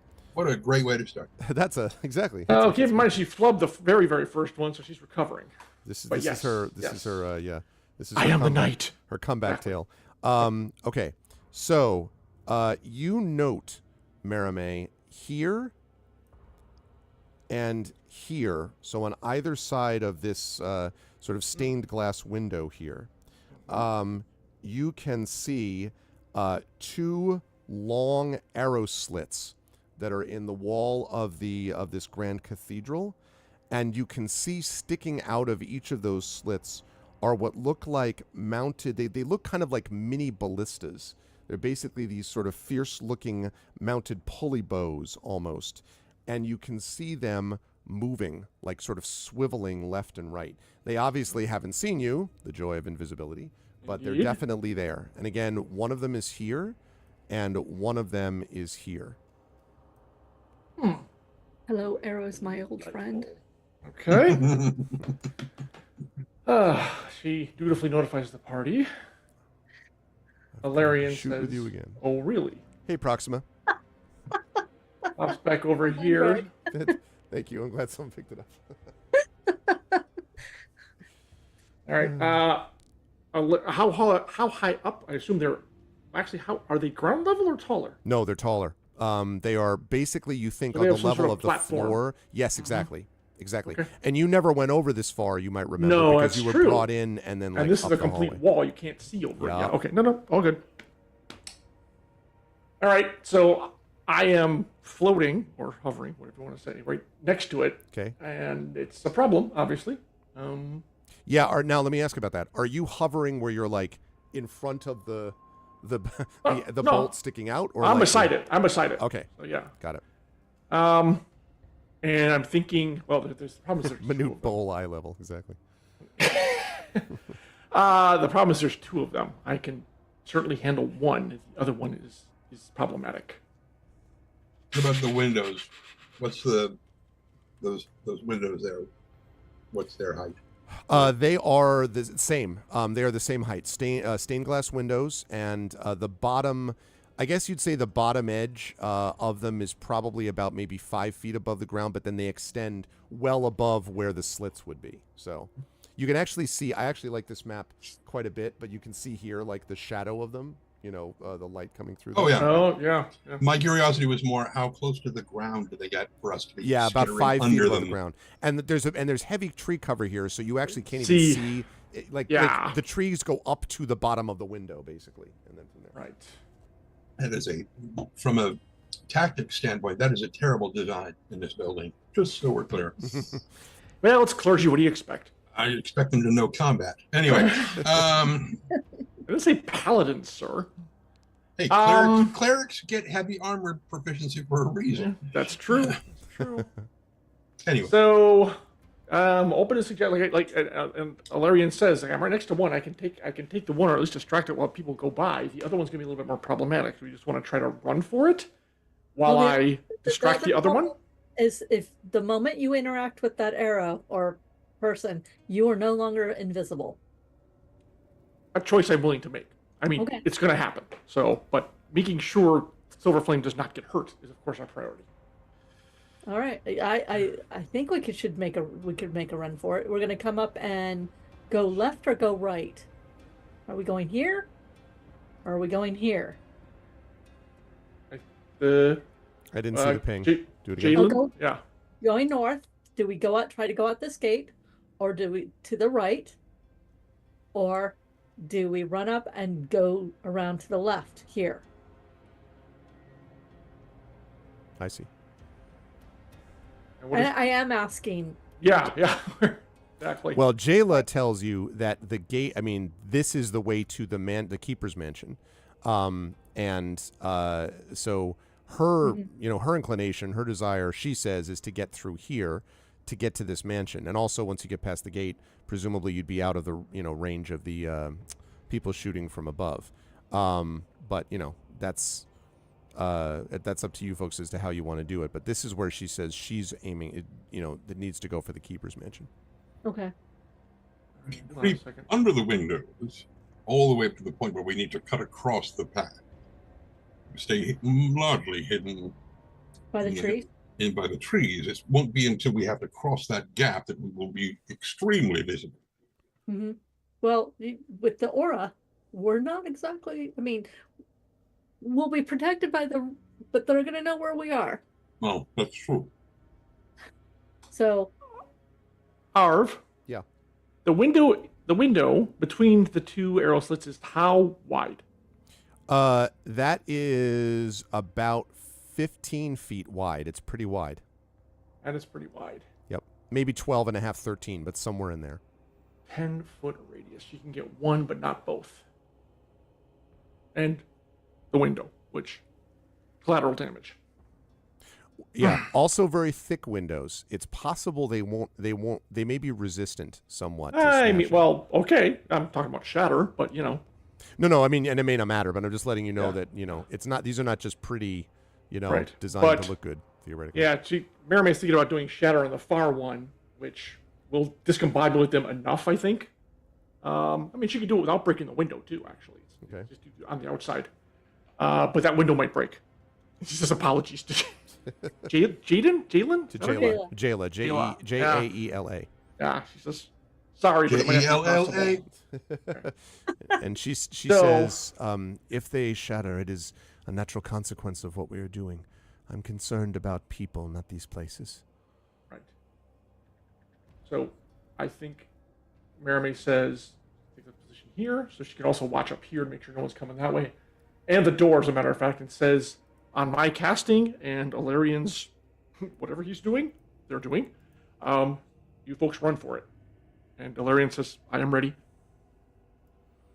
Okay. And by the way, Merame can now get close enough to see that there is a lot of rubble and rock behind there, which seems to be from one of the collapsed, like parts of the tower from higher up. So it would be probably hard. I mean, you could clamber over it maybe, but it looks like that's new rubble. That may be one of the explosions you heard earlier on. Yep. Outside. Yep. Oh, okay. So, are we all ready? Yep. Almost. So we're gonna run up. So simultaneously, Alarian is going to attack. Mermaid's going to cast her spell, and then the moment, and believe me, since it's shatter, you'll hear it. The moment that goes off, everyone's going to take off running for this gate up here. This gate up here. Canton cast warding bond on Jello. Cello. Okay. Resistance to Nice. all damage. Take the same amount of damage. Blah, blah, blah, blah, blah, blah, blah. Okay. Good thing you're at full hit points. Mm-hmm. All right. Okay. So we're all ready to go. Yes. All right, Okay. sounds good. Okay. In that case, so go ahead and now you said that's going to happen simultaneous to when they start moving through the trees, if I'm not mistaken. No. So the simultaneous thing happening is she's going to cast her spell, and I'm going to stick my crossbow in the slit and fire. And that's going to happen when they try to make the gap or when they get up to Nope. the top of the tree cover. Nope. That's going to happen first. Okay. Upon the boom of her shatter, which is quite loud, that's when the party starts moving. Gotcha. Okay. Yep. All right. So Alrighty. Merame is going to cast to go off literally right in front of the arrow slit, like right here. Okay. So within her range, right? 60 feet. Yep. Point of her choice within range, right there.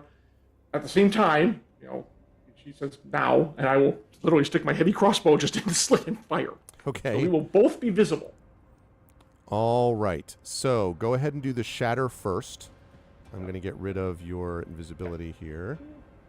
My But wings that, on. but that attack does take place while he is still invisible.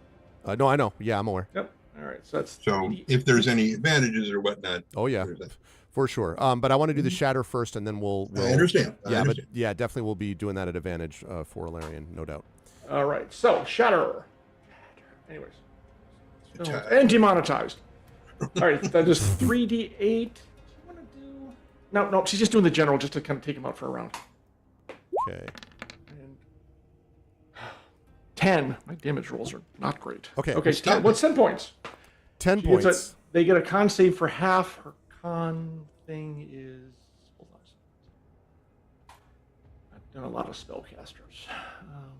16, 17? 7. Where is it? Probably 60. It's right above the spell list. Oh, honor spell. Sorry. Let me go look there. Yep. 18. Sorry, no. 18. Thank you very much. Very nice. 18. Yes. Okay, good to know. All right, I won't. You Thank you, can't Trent. see whether they Right. do or not, but we will see what the reaction is. Go ahead and make your attack at advantage, then, Alarian. Even though you don't actually know what you're firing at, except I know. into the slit. So whoever's Yep. holding the other side, basically. Yeah, exactly. All right. Here we go. And of course, the walls and the glass don't get any kind I think I'll take. Oh, Oh, yeah. that's actually both rolls are nice, but I'll take that 25 for 10 points. Nice. Okay. So 10 points to both sides. So there is a shattering sound. Yep. The glass does not break, Oh, good. although cracks appear in its surface. Oh, But you do hear this sort of booming sound on the other side. And it's about that time that we do something I like to call roll initiative, please. Hang on a second. Actually, wait. Let me delete these. Okay, now you can do it. Turn order is up, and I've deleted everything, and I'm going to fire up let's click on ourselves, right? some music. Mhm. Yep. Okay. I have rolled so well. Hmm. This is Merame. Not me, unfortunately. Merame's also rolled really well. Oh, I was being I could sarcastic. duplicate that. Oh, well, I was being serious. All right, now me. I'm always doing Merame first just to make sure it gets done. I also rolled like ass. This is same here. This is gonna go so well. This is gonna go perfectly, y'all. Oh my god. Oh, I think Nisiana. I'm pretty sure Nisiana, you have better decks than I do, so you'll be going first. Wow, that's. My dex is 16. So Yeah, mine's 12. And Spanner also rolls a 7. So, well, his is actually a 6, but We are a mini mob at so 6 and most 7. people are Yeah. between 6 and 8. Outstanding. Amazing. I Um, need so badly for our enemies to roll 5s and 4s. Well, like, I mean, you're all being super careful, tree cover, Yeah, elaborate plan. I mean, these are. And these we're are the all things sticking together, sticking around Jayla. You're all doing the buddy system. Yeah, I mean, like it's all. All right. Let me just. And Arv, this is important. You said that the barb, the arrow actually sticks out of the hole, right? Yes, that's right. Perfect. Okay, thank you. Yep, that's good. Good. And that's how you could see it swiveling. You can actually just sort of see the channel in which it was set as well. Yeah, so- yeah, absolutely. Okay, and let's see. That's which means that the weapon would take shatter damage too. oh yeah. No, I'm for sure. Yeah. Yeah, true. Okay, and let's see. But I'm going to be the bane of this group's existence right here. You See that right now. He's standing there waiting to pull the trigger, and the arrow just bang! Yeah, Detonates right in his face. Or gets removed from the channel. Like, wait for it. Okay. Let's see. Right. Okay, that's that, and then this is going to be like this, and one more. Okay, which is He's within range right now. Let's see. okay. And there's that, and those guys. Mm-hmm. These guys here.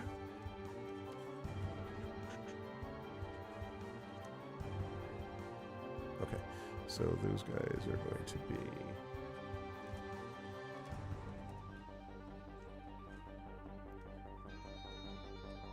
Okay, great. All right, so now let us see. So Rowan has got the awesomeness of 8, which I believe is what you had last time, Rowan. It's very, Just very, about, yeah. very consistent. Very, very consistent. Okay, let us sort it down that way. Okay, Merame is super ready. Merame was More ready than a lot of us. Yeah. Merame was born for this sort of thing. Okay. So there's that. Then we have those. Okay, and so let's see. Alarian is a 7, which means we're going to put that like that. And this like here. Let's see. Yes, Proxima. The fullness of time, indeed. Okay, and It must be deliberate. One must be deliberate about these things. Nisiana also with the 7. I'm going to guess Actually that. faster I'm sorry. I'm faster than Alarian. Yeah, that's what I was figuring. Okay. What? Faster than the 400-pound armored tank? Yeah, yes, you are. Yeah, Yes. the nimble halfling, yeah. Yeah. Crazy how that works. Okay. Right. There's a lot of people to sort. Almost 700 pounds, not 400. I'm underweighing myself. Okay. And let's see. Tandon with the 6. And then Spanner, you're putting after you, Tanton, I assume? Where he goes. Okay. As a normal thing. Yep. Okay. All right. So, at first to act, not surprisingly, is Merame. I know you're all shocked. So, Merame, you can act first. What do you want to do? And I'm sorry. One last thing I should mention very quickly. You obviously were able to use the shatter, and then you were able to just stick your, crossbow in and fire into the slit there, Alarian. But you should know that these guys have basically 3/4 cover. They are very hard to see behind the slits. Now that was less of an issue for you, Alarian, although certainly they could, grab your crossbow or do other things once you do that. But For Merime, it is not going to be easy to target them. So we're looking at they basically get a +5 to AC and to saving throws and stuff like that. Well, behind those slits, that is mitigated, Alarian. If you put your bolt in and just fire from there, that mitigates that effect. Right. But for Merime, from her position, that is what it is. But does the +5 include spell effects too? +5 This is just physical attack. They get +5 bonus to AC. But they also get that's a +5 dog. dexterity saving throws. So Well, this is she on never there. had unless she was going to throw a dagger. She never had a ranged weapon. She likes to do her work up close and personal. Okay. But luckily, we have plenty of spells, and they're definitely within targeting range. So guess what? It's Shatter again. Double shatter. Okay. I mean, all right. and honestly, I think inside of her, the chaotic part of her is like, I want to see that window come down. Yeah. Come on. She will never admit that to anyone. No. However, Well, she would admit it to me. that's true. That's true. Like, Same place, targeting right outside the slit. Okay. Go ahead and roll your damage for that then. Okay. Come on, baby. That's more like it. Hey. 19. Okay, 19. con roll for half against target of 18. Okay. There we go. That's what I was looking for. Okay. Just had to warm them up. All right. So I will talk about what the impact of that may or may not be. You don't know, obviously, because you can't see inside yet. Sure. More cracks, spiderweb cracks, appear along the stained glass windows. Multiple ones. So these things obviously were built to withstand some stuff, although multiple shatters, Is Merime moving anywhere? No, she's going to cover because she wants to make sure she's... Actually, you know what? Yes, she is. She wants to move to this side of the door in case someone tries to burst out of there. She can then strike and she draws her rapier. That way she can watch up here and watch the door, and she's literally waiting in case someone happens to come out. 5, 10, 15, 16. Okay, so she's basically out of range of the... Okay. And also, can't be hit by the arrows. Right, okay. Okay, all right, good. See, Maria, I'm taking good care of her. So so you jump back to the wall. Now, so far we have everyone else is basically by the wall or in the tree cover. And so that is how that goes. However, that's the good news. Less good news is that suddenly Merime notes, and actually probably Alarian would see as well, this gate bursts open. And a group of what look like, they're definitely clergy for sure, again, robes and everything, but they are, you can see, almost certainly their hoods are back. You can see that they are elvish and they look maddened. If you had to guess, these are not your peoples. So, let me just grab some tokens for those people, because partly it was going to depend on how you all approached this. So, okay, so well, maybe a good thing that she ducked away from there. We approached with style and grace, so obviously. Hey, it was a good 2-turn run, Yeah. I've already got my next character rolled up and ready. I mean, that's 50%. No, that's 100% better than we normally do. It's like Jen said, we're not subtle at all. Oh, jeez. I was waiting for that to happen. Okay. All right, and then let's see. Oh, that's just one of them. No problem. She can take them. All right, so that's one of the many. And then we have. Oh, isn't that the way where the others with the wounded went in? That's not. No, that was on the Look southern off this! side. The southern side. Oh, the okay, other gate good. at the bottom. Good. Why didn't we go in the southern side? That would make a lot more sense. Okay. Okay, whatever. One We weren't told to. Yeah, true. And last but certainly. I probably should have taken a look over that wall. That'd been smart. But we had other things on our mind. Okay. Disruption. Here we go. Maybe. No. All right, and one up there. Copy. Paste. There we go. Okay. So, Yikes. so basically 5 total individuals rush out of this gate.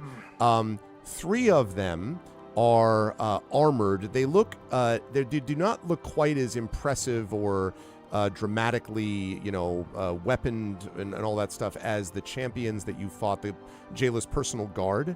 But they still look like they are, veterans and sort of ready to go. One of them here, these two are in cloaks, but one of them is in a reddish and silver cloak. And that one strides forward and again looks sort of, their eyes are sort of, fiercely red, and they look not fully with us, if you know what I mean. I cast Visine. and it solves their problems. They're like, I'm sorry, I don't know what I was thinking. Okay. This one steps forward, the one who is dressed in the red that we just described with the Visine thing. I need Merime to make a wisdom saving throw, please, as this person waves their hands in the direction of Merime. Second, I believe she makes this at advantage. Yes, all wisdom saving throws are made at advantage. Okay. And she will make that wisdom saving throw again at advantage. Okay. Which she had a better score in wisdom, but we'll take it. All right, here we go. I'll take the 18. Okay, let's see. Okay, so yes, there is a moment where you can feel, Merime can feel a certain kind of languor sort of seeping over her limbs, but she manages to sort of like, shake it off, and her legs are left just sort of like tingling as if they had fallen asleep or something like that. And this one looks rather disappointed, I think it's fair to say. Okay, right afterwards, he moves in like this, and then he's going to slide up here behind one of the sort of, I guess, knight types, knight that you see up there. And then the other one is going to go, all having rolled reasonably well. Let's see. And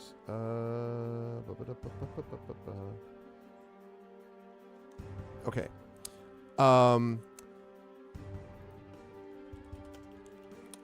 Begins to intone what's obviously some kind of a spell. And as they do this, you suddenly see whirling around them this group of what look like almost angelic creatures that are sweeping around this person. In fact, I think that Nisiana might have heard of something like this before. Yeah, I just think guardians. So let me put that as Penny Brandon. Okay. And what do those do again, Jen? Spirit guardians.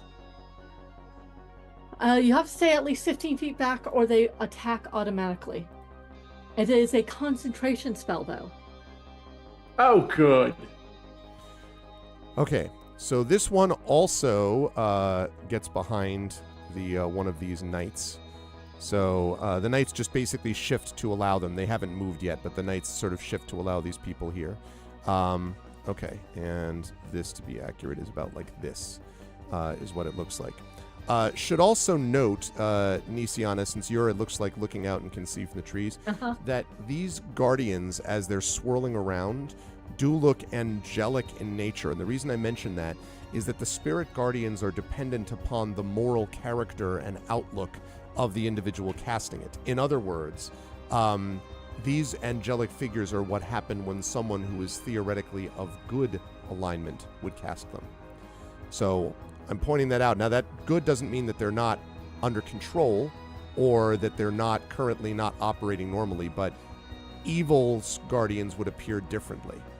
So I'm only mentioning that to express that they may be maddened and uncontrolled and thus hostile. They're still good. Yeah, theoretically. But that may not matter because, they're doing what they're doing.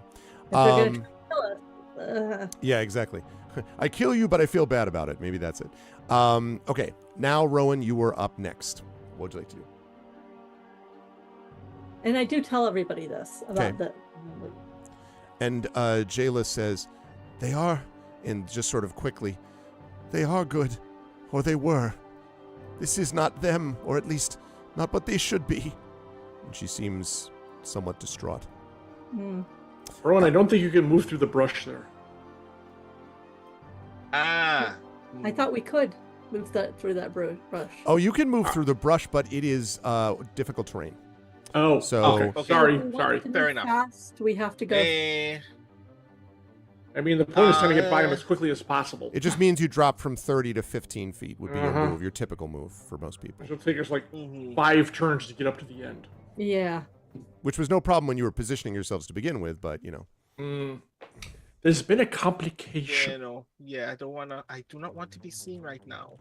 It's gonna take us a while anyway. to That's get from the fair. door.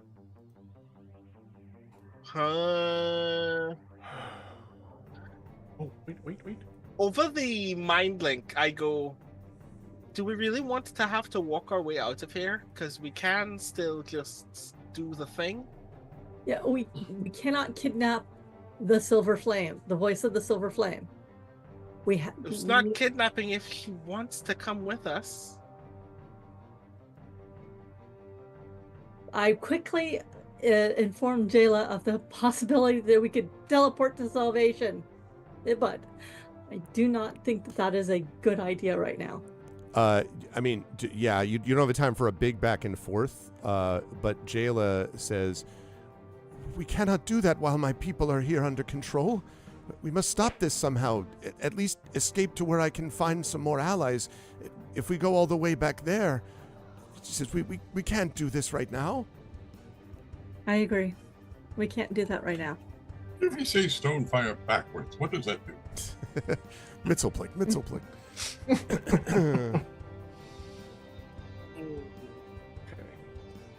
Yep. Fair enough. Next already.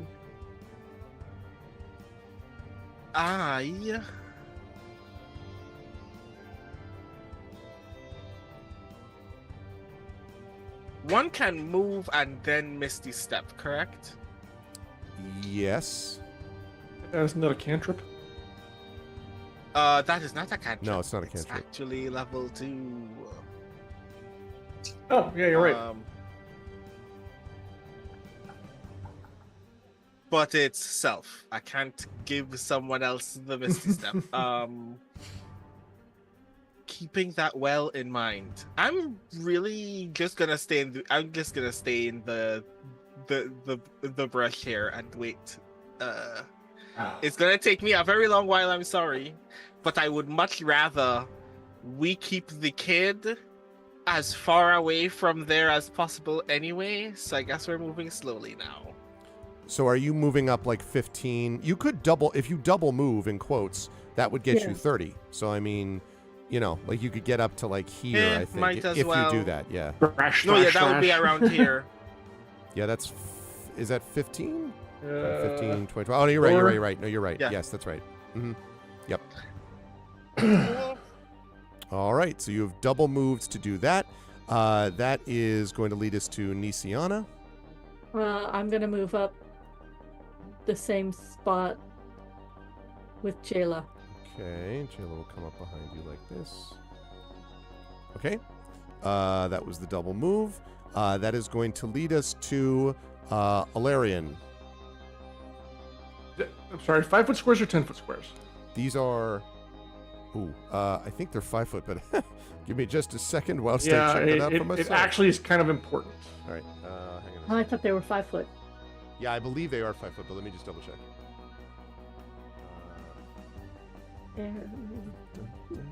Although, if she's going to do that, it doesn't make any sense for me to jump in there. So, That's what I'm looking for. 5 foot squares, yeah. okay. Oh, I know actually what I wanted to do.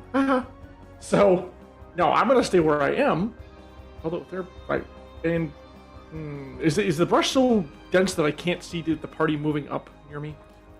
Yes, from your location. I mean, you could certainly see it shifting, and you might be able to catch a flash of clothing or something. But Okay, since they're not on the trail, I'm going to make the fairly clear assumption that they're in the bush, which is fine. Yeah. Just fine. Which in that case, that nullifies the arrow fires completely. So I am going to go over them. And you said the other arch is right here? Oh, it's right there, correct? that's correct. That's right. The other arrow slit between the two windows. Yeah. The one that you've cast Shatter on twice. Sure, yes. I'm going to go over the slit so I don't get hit, and then take a position up over here above that arrow slit. The second one. Okay. Uh-huh. All right. And I'm going to hold my position. That's pretty much all. Ironically, that's all I'm doing right now. Okay, so you're not holding a particular action like if this, Correct. then that? Okay, got it. No, because it'll be the next turn by the time I can do something else. So. Okay. Tantin, you were up. You'll be happy to know that those knights rolled very badly. Then Spanner and I will move out here. Oh, crap. Okay. What happened? So just the two clerics went. The knights hadn't gone yet. Knights had not gone yet. Sorry, I did not know that. I thought the whole group went. My mistake, because you had them moving around to protect the clerics.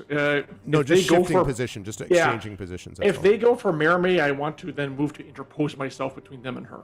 Are you gonna have enough movement to do that though?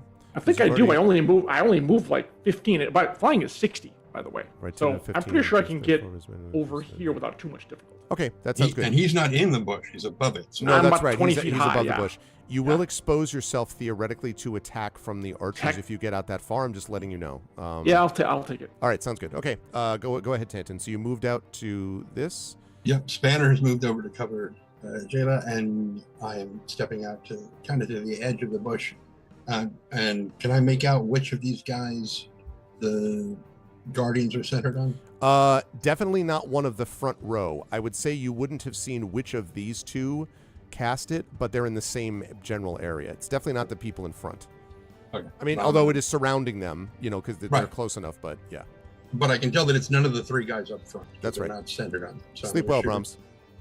That is correct. And this guy right here, because he's the closest. Okay, sounds good. Fire away. 5, 10, 15, 20, 25, 30, 35, 40, 45, 50, 55, 60, and it's like 80 feet. Yeah, it still should be fine. I don't. He doesn't have any modifiers. I can hit him at 320 feet That's away. what I figured, yeah. 319 no feet problem. and 11 inches, sir. Yeah. Anyway, so yeah. Sorry, 11.5 inches. Mm-hmm. And 22. 22 will hit. The 9 points of piercing, magical. Okay. There we go. You said 9 points of piercing? Correct. Okay. All right. Take that. And Don't I'm like it. going to, I figure not, I'm going to do a sharpshooter on this one. Same dude. Which will be, yes. Okay. So this will be a -5 to hit, but if I hit, it does 10 extra points of damage. Got it.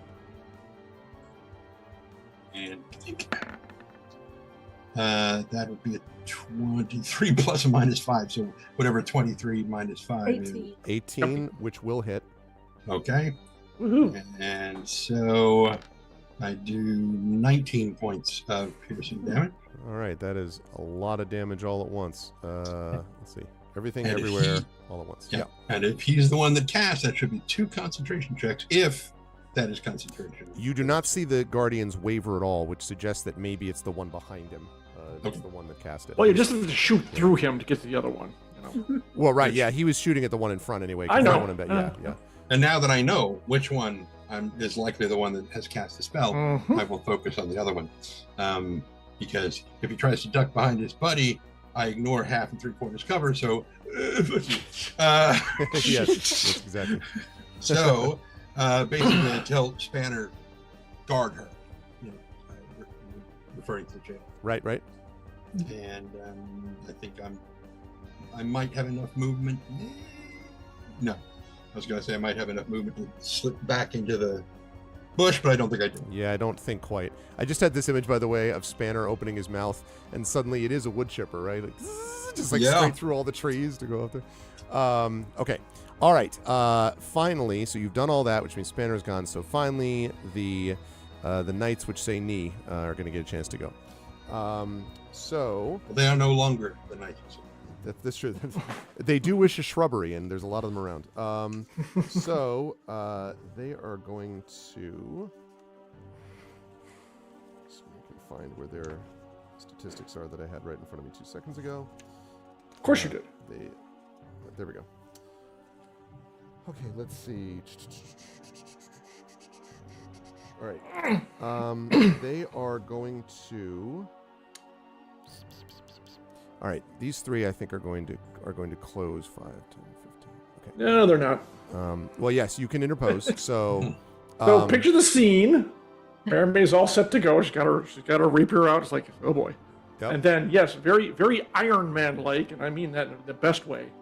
You know, boom, just right, literally in front of them. I don't care if they're all on all sides of me, but just like Valerian lands the big shield out, the star sword out, and is like, and the first one is close to me, I'm going to attack because I still have my attack actions. Do you see in their calm? Do you say in your calm voice, "Make a move, reindeer games"? Like, do you do anything? No, I just lay into them. Okay, right. All right. So go ahead now. They, as you move to interpose, so they stop, or at least this first one stops.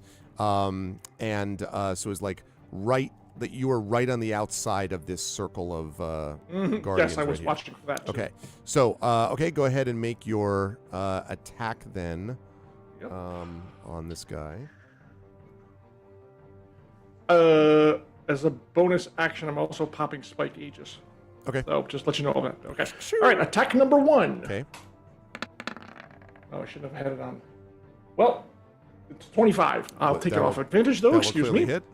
11 points. Ooh, nice start. Okay, All right. good. All right, and Not like then that. attack number 2. Oh, right. Okay. That's good because the next one is at 12, and I seriously doubt that's going to hit. Yes, 12 will definitely miss. All right. Hey. Okay. All right. So, since it has been stopped by the presence of you, it is going to attempt to attack you. The knight is going to attempt to attack you. Let's see. All right. So that first one is going to be first attack is going to attack you twice. Is going to get a 10 on the first one, which is obviously not going to do anything. No. And a 10 on the second one, rather disappointing. Clang, clang goes his weapon on my shield. This one steps forward, is going to make, again, those two same attacks. Let's see. This one is going to make attack, and next to him, his companion barks something in an unfamiliar language to you. 25 on the to-hit roll. That's going to hit, yes. Okay. Okay, and then the second attack is going to be, again, what the other one sort of barks a command, and that second one is also going to be a 25. So two hits on this, and both of them are coming from, again, these two, like, barked this order in this weird language, and it was almost like you sensed that they maybe altered their swing or something after hearing this. Possibly. Okay. So. All right, so that is going to be a total of 21 points of slashing damage, Alarian. Ow. All right. We'll take all 8 off the armor, so that leaves 14, 13? 13. 13. And the rest comes off you? Yep, 101. All right. All Okay, right. that was the second one.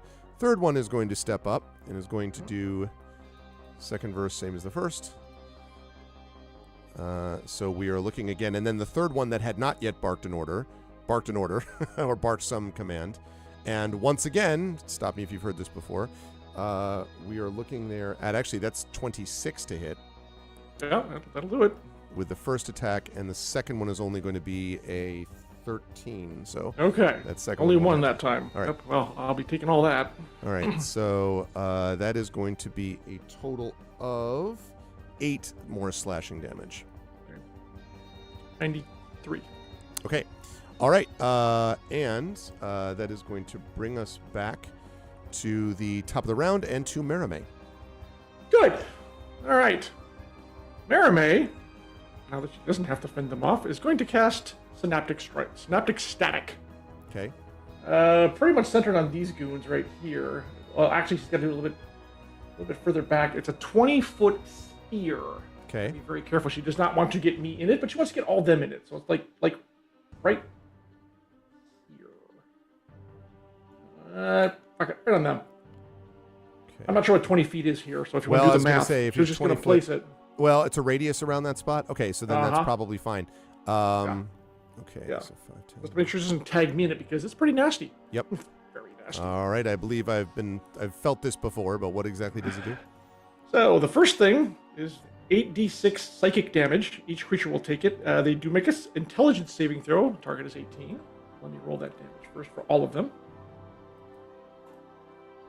It's the zapper. Big bug light, but inside their head. Yeah. Okay, so that damage. Come on. That's what I like to see. So it's a total of 30 if they fail it, 15 if they make their save. And then there's a part 2. Okay, let's see. And sorry, what's the And- DC I'm looking for? 18. And you're happy to say that all of them fail. That's fine. It's perfectly fine. Okay. They do actually all fail. Okay, well, so all that's what right. it looks like happens. So part 2, each of them now has muddled thoughts for 1 minute. During the next minute, any actions they take, they roll a d6, subtract the number rolled from attack rolls, ability checks, as well as con saving throws to maintain concentration. By the way, which that one guy who's doing the Guardians has to make a con save. Well, you don't have to worry about him because your first thing has killed him anyway. So There we go. the first there, so he drops All as right. does the Guardians. Okay. Everyone else. So yeah, every let's time see. whether an attack roll, ability check, or a con saving throw, roll a d6, subtract that from each roll. For a minute. Yep. It is Damn. from 1 minute. It's a nasty spell. Synaptic Static is And they all took 30 points of damage, which would soften them up nicely. I look forward to carving into them on my round. all right. So that was good for Merime. Yeah. And then is Merime moving anywhere? That's good. That's good. Cast a spell. She could move up to engage, which she would do because she does not like to leave Valerian in the lurch. She's going to come up here, but I don't think she can attack because I think the spell counters her attack, if I'm not mistaken. Okay. So, right. but she will move up there and help out. Okay. Another target. All right. Actually, there's one. Wait. Bonus action, and she's going to inspire Valerian. Okay. Okay, perfect. Sounds Okay. good. Okay. Let's see. So, 2 shots come out from the the arrow slits towards Merime, and we are looking at a 15 and a 20. 15 misses, 20 hits. Yeah, I forgot about that. No. Okay. All right. Let's see. She is going to take 19 points of piercing damage. Wow. Well, bam. Yep. It is a solid. This is a thick. Think Fellowship of the Ring film orc arrow that goes into Boromir, like that level arrow. You know what I'm saying? So. Okay. All right. Yes. All right. Somewhere you hear the Yeah. you see someone from a boys' choir. Indeed. Okay. Jeez. Let's see. So. Okay. Yeah, Right. that's a twang. Yeah, exactly. So she's sitting at, what is she sitting at now? I have her at 88. 88 is what I thought. Yeah. She was at 107. Okay. 1988. All right. And ow! Yep, absolutely. Okay, now this the not dead guy, the war priest or whoever this person is let's see. What am I going to do? Okay. Now, on the can you remind me about the muddle thoughts thing again, if you could quickly? So it doesn't say casting. It says on an attack roll, an ability check, or a con save for concentration. Literally, it mentions that. Okay, that's what I figured. I would think it should be for, but So, let's see.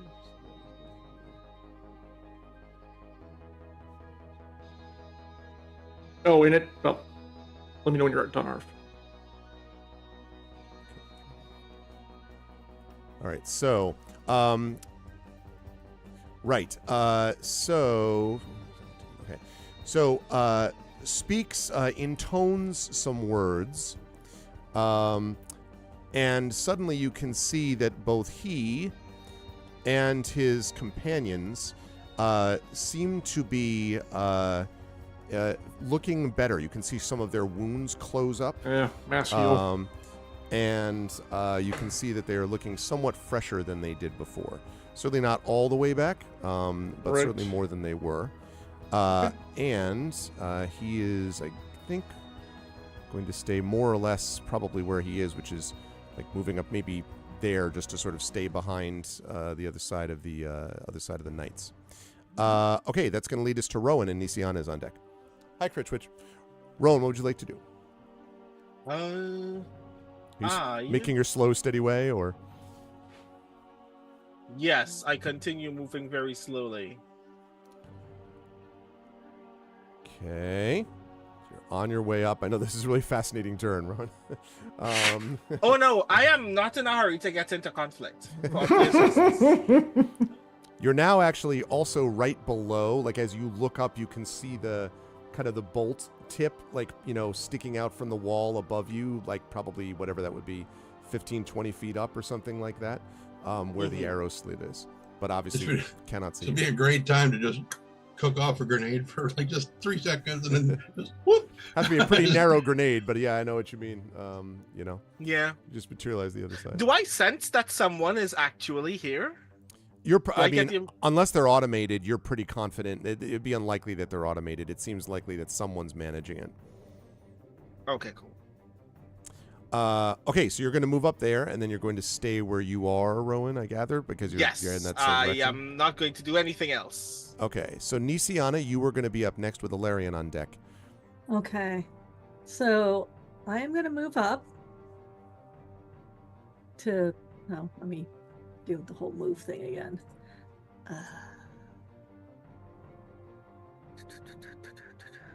With Jayla. And I'm actually within range. I am going to throw a heal at Marime and give her 70 hit points back. Okay. Bam! That's 70. Put her up to full, I think. 80. Yeah, that'd be over 150. Yep, she's back to full. And you can do that from, what was the range on that? You can do that from 60 where you were? feet. Oh, okay. Which is why I was doing the, how far are we? Oh, these are 5 foot squares. Okay, this is Yep. important to know. Marime feels much, much better now. Yeah, so Marime is back up to full. Yeah, Okay. I'm not screwing around with it. I'm just gonna give her 70 hit. Nisiana heard it all? Nope. Okay. That's the next thing I'm doing. I was going to say, because all of your healing spells, they give you, what, 5 points each? Oh, that's right. But I can also do life transference. But Yeah.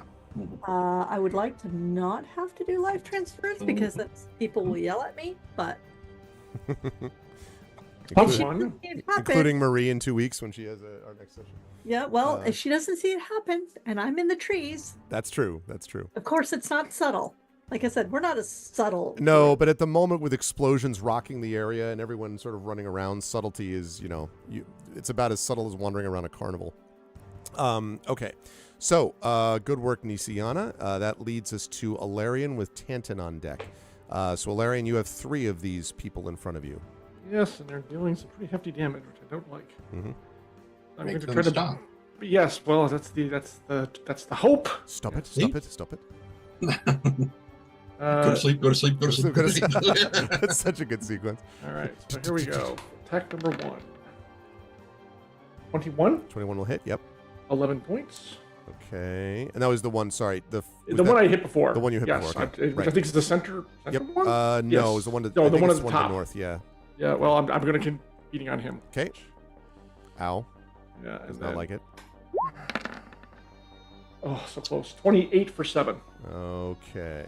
Still does not like it. Is not dead, but is looking quite hurt now. Need to get Okay. expanded critical so that you crit on 19 and 20. I know. Unfortunately, it's not an option for me. Is that a feat somewhere? I'd love to have that.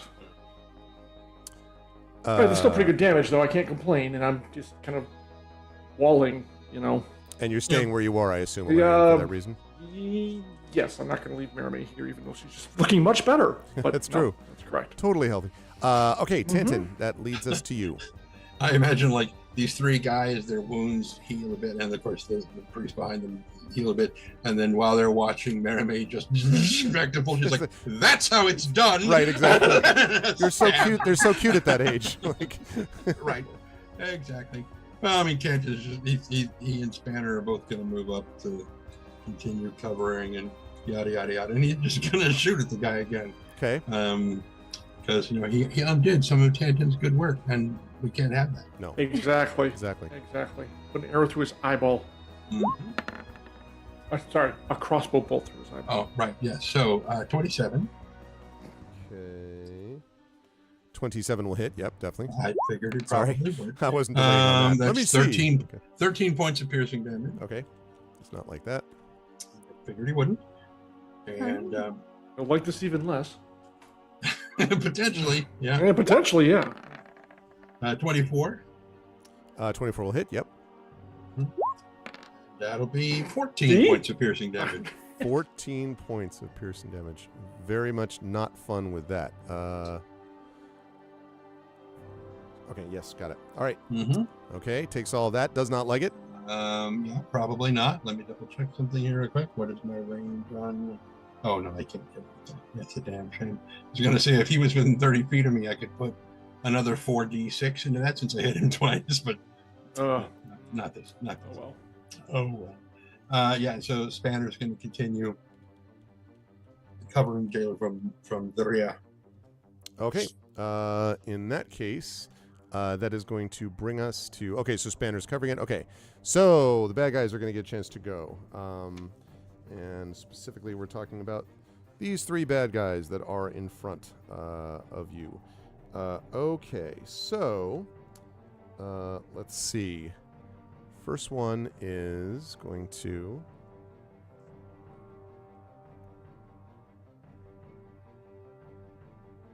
Okay. So first one is going to aim for you, Alarian. They're going to continue to use damage against it. Now, when you see the sword coming towards you, you're like, all right, I've got this ready to parry.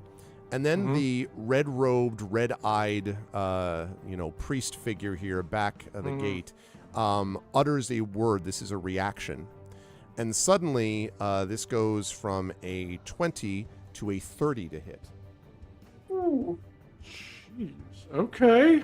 I think it still misses. Just a flesh wait a wound. minute. Arv. Yeah. How many people hit me last time?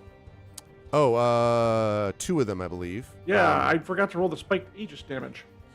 You did, which is tempted to make me say... No, it's okay. You can roll it. Go ahead and roll what the damage is. I need to know how many hits, because they take it per hit. It is every time someone hits me. Okay, so one of them, the middle one hit you twice. Forget it. Let's skip it. Let's do this round. It's fine. Because I have a feeling I've been rolling it 6 times, or 5 or 6 times. Okay, all right. So let's see. So that's going to be... 20 to a 30. That's going to be 12 points of damage on that first hit. Hold on. Down to 80. 81, right? Yes. Okay, and... Okay, and I'm just going to do this right afterwards so we remember this time, if you don't mind. Do that. Yep, That's a good idea. I don't know why it's giving Nice. It's 6. It's not. Shouldn't be 2d. It's 6 points though. It's max damage. D4 plus 2. Nice. Okay. Looks quite hurt there. Tries a second hit attack, but that is only going to be a 13. Okay, good. So that will miss, I think. Yeah. Second one is going to... Let's see. We're looking at a 23 and a 9. That one hits. Yep. Okay, so that's the middle one. And that's going to be 9 more points of damage to you. And then, so we're looking at, I think, 72 you're at now. And then and he takes 4. And he takes 4. Okay, that was the middle guy. Yep. Right. And the bottom guy is going to do the same thing. Is going to swing away. So we are looking at a 14 and a 20. Wow, missed twice. Okay, that wasn't as bad as I thought. Okay. All right. I'm going to regret that. It's going to bring us up to the top of the round with Merime. Merime, what would you like to do? Yep, she's going to stab the top one. Okay. Hopefully she can take him down. Yeah, he's quite hurt. Yep. Okay, so rapier attack number 1. That's a 27 for 11 points. That's also a dead knight. Oh, good. All right. Okay. Perfect. Stabbed and then she to the heart, and she's to blame. Yes. Exactly. And then since she's close, right now. you can tackle this guy with her next attack, which she will do. Okay. 5 feet. She moves to adjust, and well, that's good because she'll use her defensive flourish on this Jackass.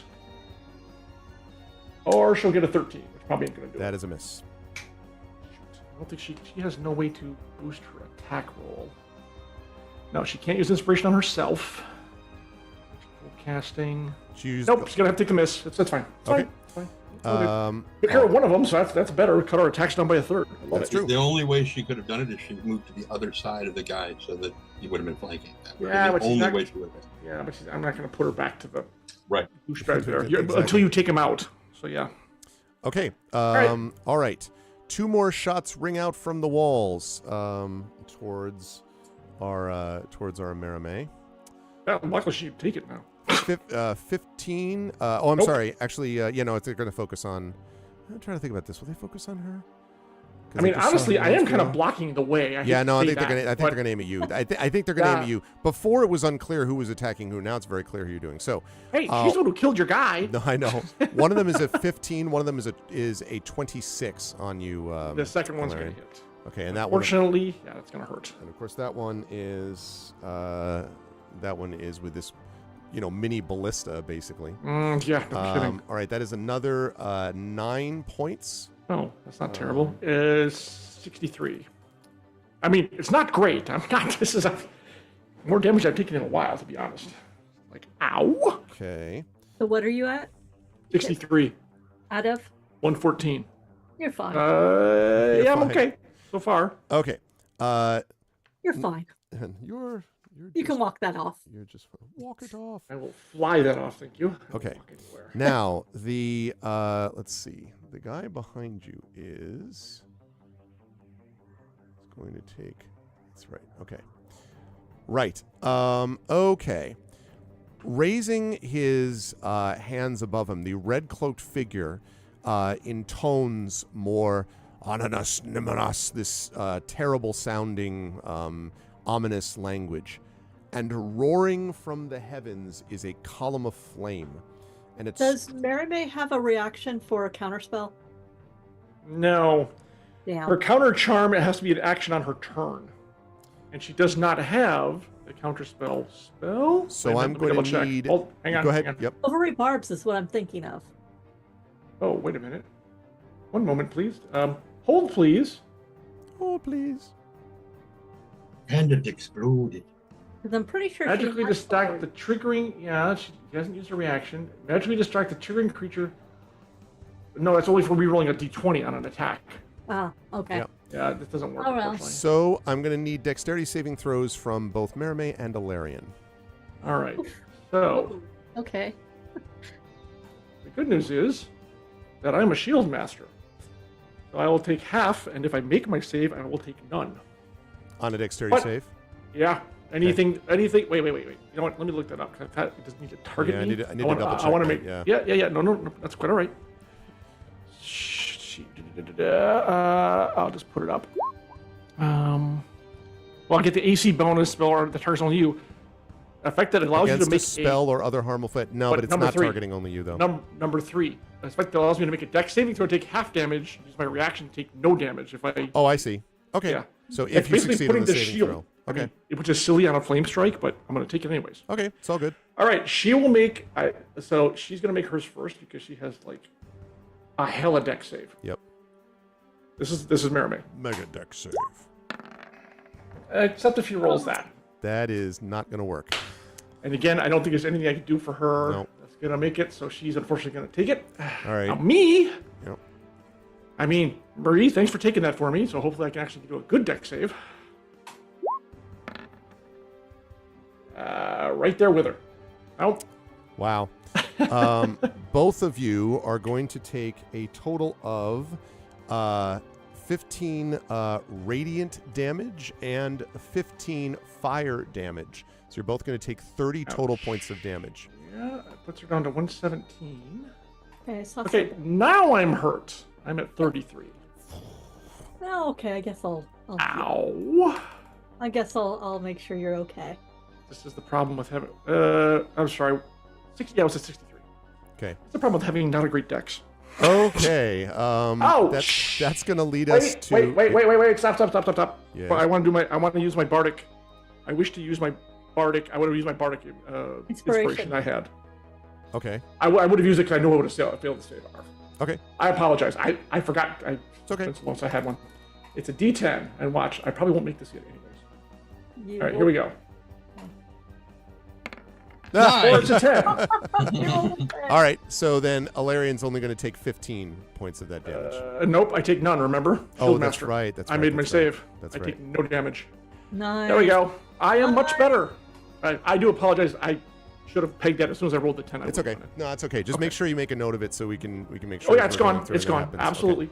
All right, Yeah, a that's going ridiculous to amount of lead it. us to Tantin. Oh no, sorry. No, I take it back. Sorry, I just skipped over a bunch of people. I was looking at the wrong thing. Sorry. Rowan is up next.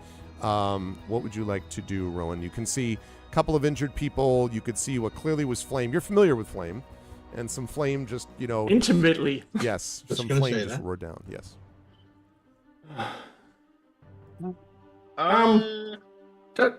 Arv, did Yes. our enemies take that? Nope, it was centered beyond them. It was centered Oh, just to just go like- in the range. just like what she did. Yep, just like okay. what you did. Exactly what you did. Okay, he's smart. I'll give him credit. How far am I from these two already? So you're going to have to move, just so you know, Rowan, you'd have to move up about 10 feet to get just out of the cover that you can see them even. And then from there, you would be 5, 10, 15, 20, 25, 30, 35, 40, 45, 50. Yeah, that's actually about right. 45 or 50 feet, roughly speaking, from them. It's funny, Critchwitch. Nah. Counterpoint. Yeah. If I just came out of the bush, would I see them? Oh, yeah, if you came, what do you mean? Like, if you Yeah. came here, you would see them. Sure. If you 'cause hit you're straight gonna- out, yeah. Oh, sure. Uh-huh. Right there. But you'd be Cool. exposing yourself at the moment to archer fire, just so you know, because it's difficult terrain. So you would go up, and that would use basically all of your movement to get out there, just so you know, because it's like 5, 10, 15, right? So I'm just letting you know that's a concern. They may not be aiming at you. They may be more worried about, champions up here. But just letting you know. But would I then be? How far do I need to be for this thing?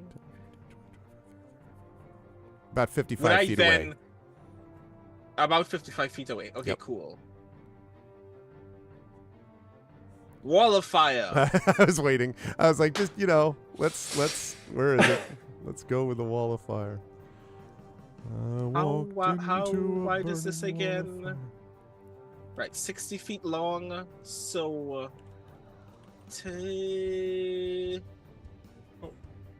like about this Yeah, please do. on these two with heat facing towards them. Okay. Towards the Arrow slits? mid and the back. Oh, okay. Oh. Oh. So, wait, just pulling thinking out of my different handy things, I'm dandy sorry. wall from Toasty Thaumaturgy. Okay. So where is this going? I'm sorry. Can I draw a line? Can I draw? Yeah, and then I'll put the wall up. He there. wants to cover the. You want to Like cover the here-ish? arrow slits. Yeah, cover the arrows. With heat Oh, going no. this way. So he's worried about those guys. All right. So Okay. we're gonna go up here. So you're I think talking it might like. be better to I'll just take it. cover the I'll take arrow it. No, slits. it's fine. It's fine. Okay. All good. Hang on a second. Let me just stretch that up a little bit. Yeah. Okay, there we go. Suddenly, It's they his are wall. He'll consumed by put it where flame. he wants to. I know. And you Yeah. can, you can move that wall, right? Rowan, you can, like. I can. I mean, I know he can drop it where he wants, anywhere within range. I just gave you control of it is the reason. So, yeah. So let me know I do if not that's the think I spot. can replace. I do not think I can shift a wall that I've already placed. Oh, all right. So it doesn't matter. Okay, but it's on them. because it's concentration anyway. Right. Okay. Okay. So, wall of fire, which means they have to make saves They immediately. now or have on to their turn? make. Because it's on them, they now need to make a deck save. All right. All right. Dex save the first. Oh, there's no way. That's a huge miss. It's like an 8. Don't forget to subtract 1d6. Oh, that's right. Mm-hmm. Well, the 7 wouldn't have mattered anyway. And then the 12 minus. So it's a 7. Yeah, so they both fail horrifically. Okay, Good. so that's 5d8 5d8 fire damage. 5d8 fire damage. All right, let's see it. It's not fell into a burning wall of fire. It's had the wall land on them, so you can't really make the lyrics work very well. They sat there while a burning wall of fire. Okay. All right, so 5, so we're looking at 12. I got fried by a burning wall. Oh, there you go. There, that works. Yeah. Okay. Okay, so 12 to each, and is that right? anytime they, yeah, that's 12 each for Okay. those two. Okay. And that means anytime they, well, if they entered the wall for the first time, which is not the case for these two because their next move will have them leave that wall. Mhm. But anyone who enters the wall for the first time will have to make another dex save. I see. Okay. All right. Excellent. Good stuff. And I won't ask you where you moved because you've used it up, but you also have made your presence felt. I Rowan. have, yeah. All right. That's going to lead us to good stuff. That's going to lead us to Nisiana with Alarian on deck. Nisiana, on. what would you like to?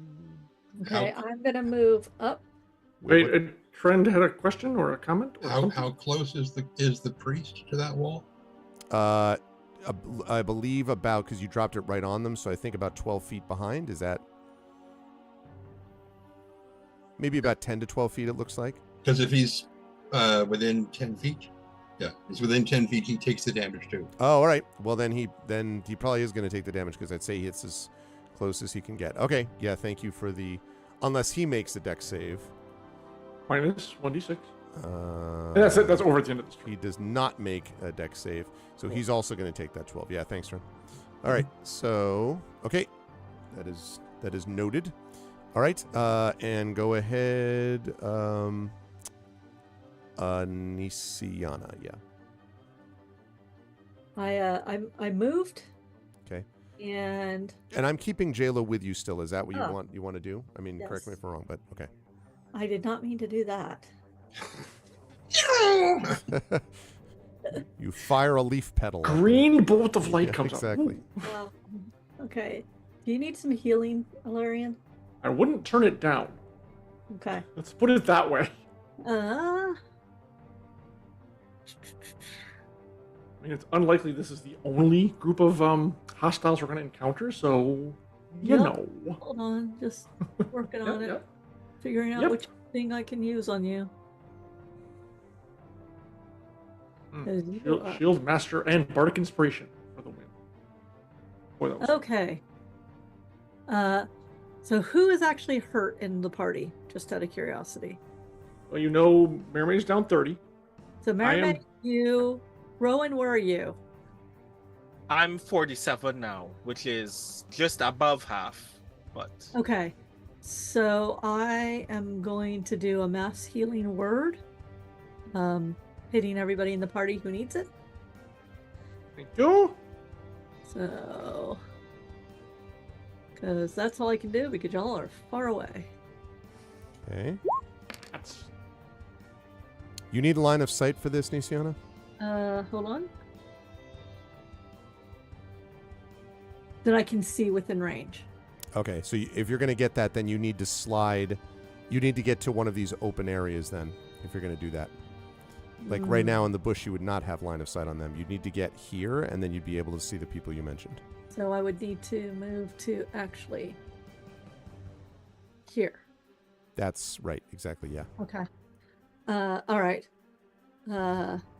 Done. And so everybody gets 12 hit points back. All right. I'm not going to turn that down.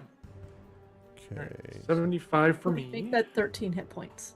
Oh, 13 hit points. 76 Yeah. for me. And then 130 for Mermaid. Thank you. Is Yep. that that's 60 for you, Rowan, now? Is that right? Rowan. yes. Okay, just making sure. Okay. 130, and then Alarian, you're up to, what did you say? 76. 76. Lovely. Okay. All right. Okay, Nisiana, is that it for you? That I have moved and I have done a thing. Okay. I will get rid of this leaf petal if that's okay. Sorry. That's I was okay. trying to figure out. I was gonna try and bane this dude, but I can't get within range of him yet. So No problem. Okay, that's going to lead us to Alarian. He said yes, Alarian. Luckily, I don't have to worry about my Star Sword taking any kind of fire damage or anything like that, so I'm going to stab the guy in front of me twice. Okay. Hopefully. That is the plan. Let's put this the Yeah. plan to work. Yep. 22 22 for will 6. absolutely hit. Okay. Yep. And then one more. And Wow. 28 for 10. Okay. Nice. Now I start am a looking very hurt now. Yeah, I'm a 13th level. Well, Aegis. Not. I mean, fighter adjacent. But yeah. Fighter chasing. Okay, and you're staying where you are, Larian? I'm guessing? Yes. So there's a wall of fire there that they're cooking into. Yeah, I'm gonna just hang here. All right. That's going to lead us then to Tantan. Well, Tantan kind of glances up at the arrow slits, Okay. and the ballista thing is still kind of poking out. That's right. Yes. Okay.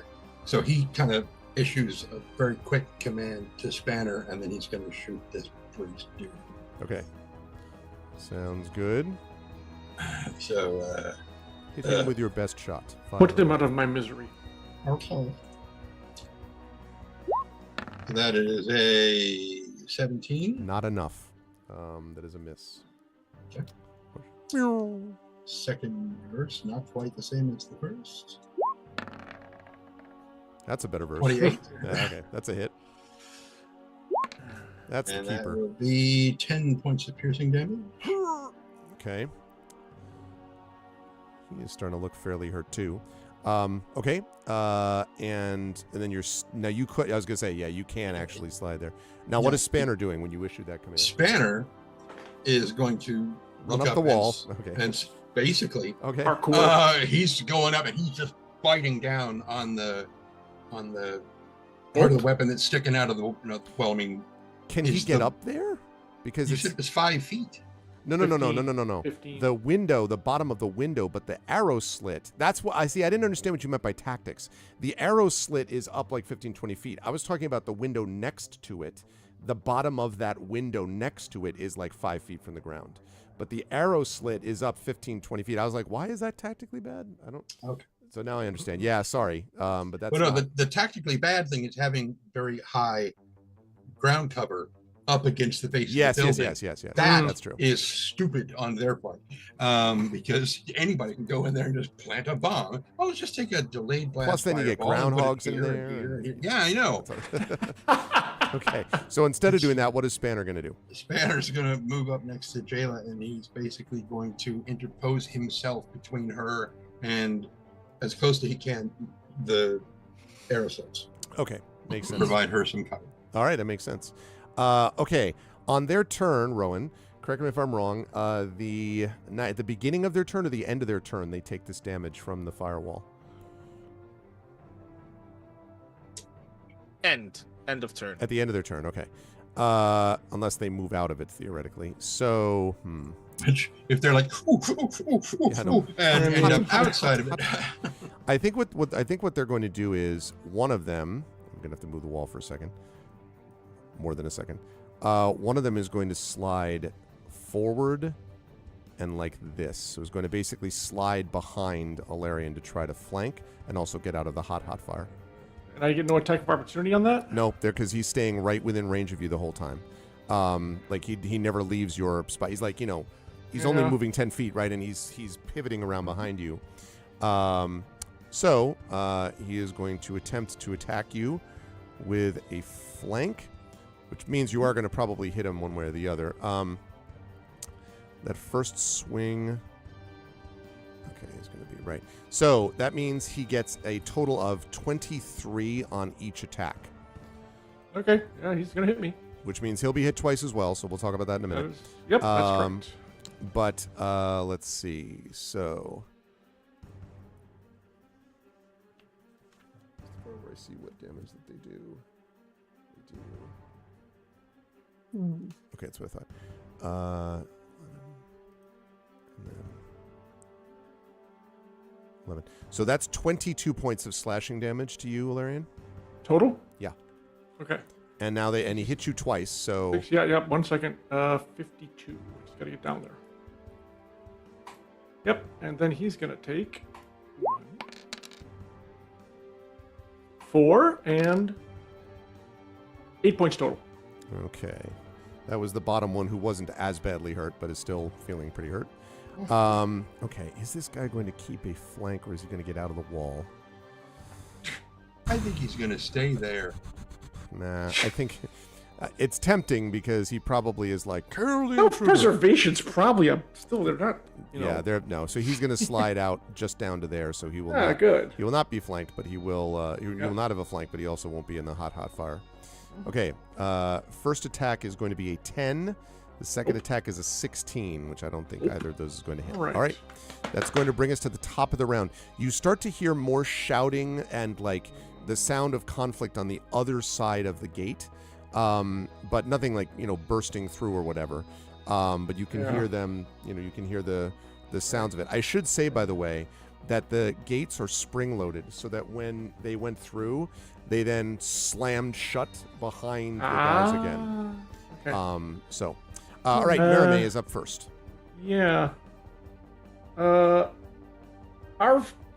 She can get here, speaking of flanking, without any difficulty, right? So what he can do is he can slide behind.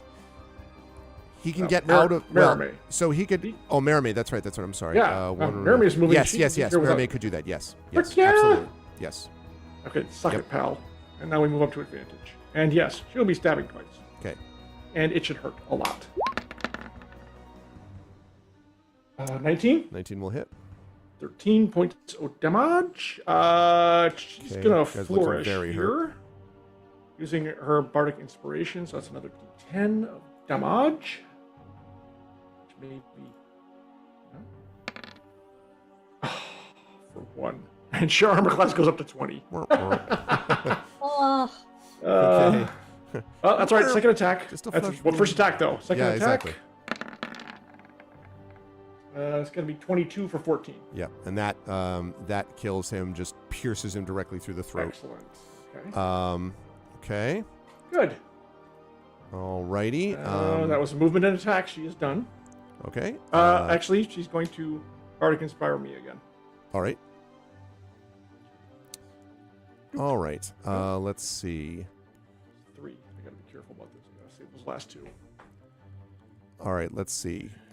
This time we're going to get 1 shot from the walls towards Alarian, and 1 shot toward Rowan, who has revealed himself. 16 towards Alarian. Nope. And 23 towards Rowan. Ouch. Ooh, grand. Sigh. Let's see. Okay. And is going to take glancing blow, though. 5 points of damage. Oh, walk it off. Okay. Okay. Now, let's see. The remaining guy who's looking exceedingly hurt. Let's see. Okay. Is going to do this. So he begins to intone again.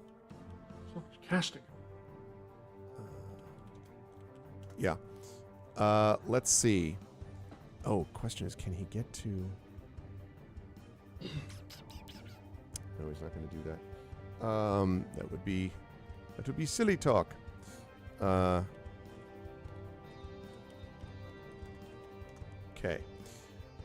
Right. Okay.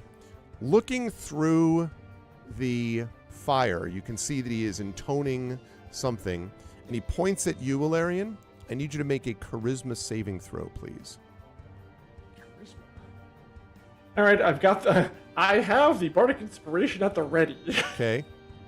Because charisma is not my thing. Okay, here goes. You also have a hero point left, I think. I will be using that charisma save or that bardic inspiration, and yes, I do have a hero point, and I may be holding on. Yes, we'll see. 9, 10, 11, 12, 13. I don't think that's gonna be enough. I'm gonna blow the hero point. Okay. I really hope it gives me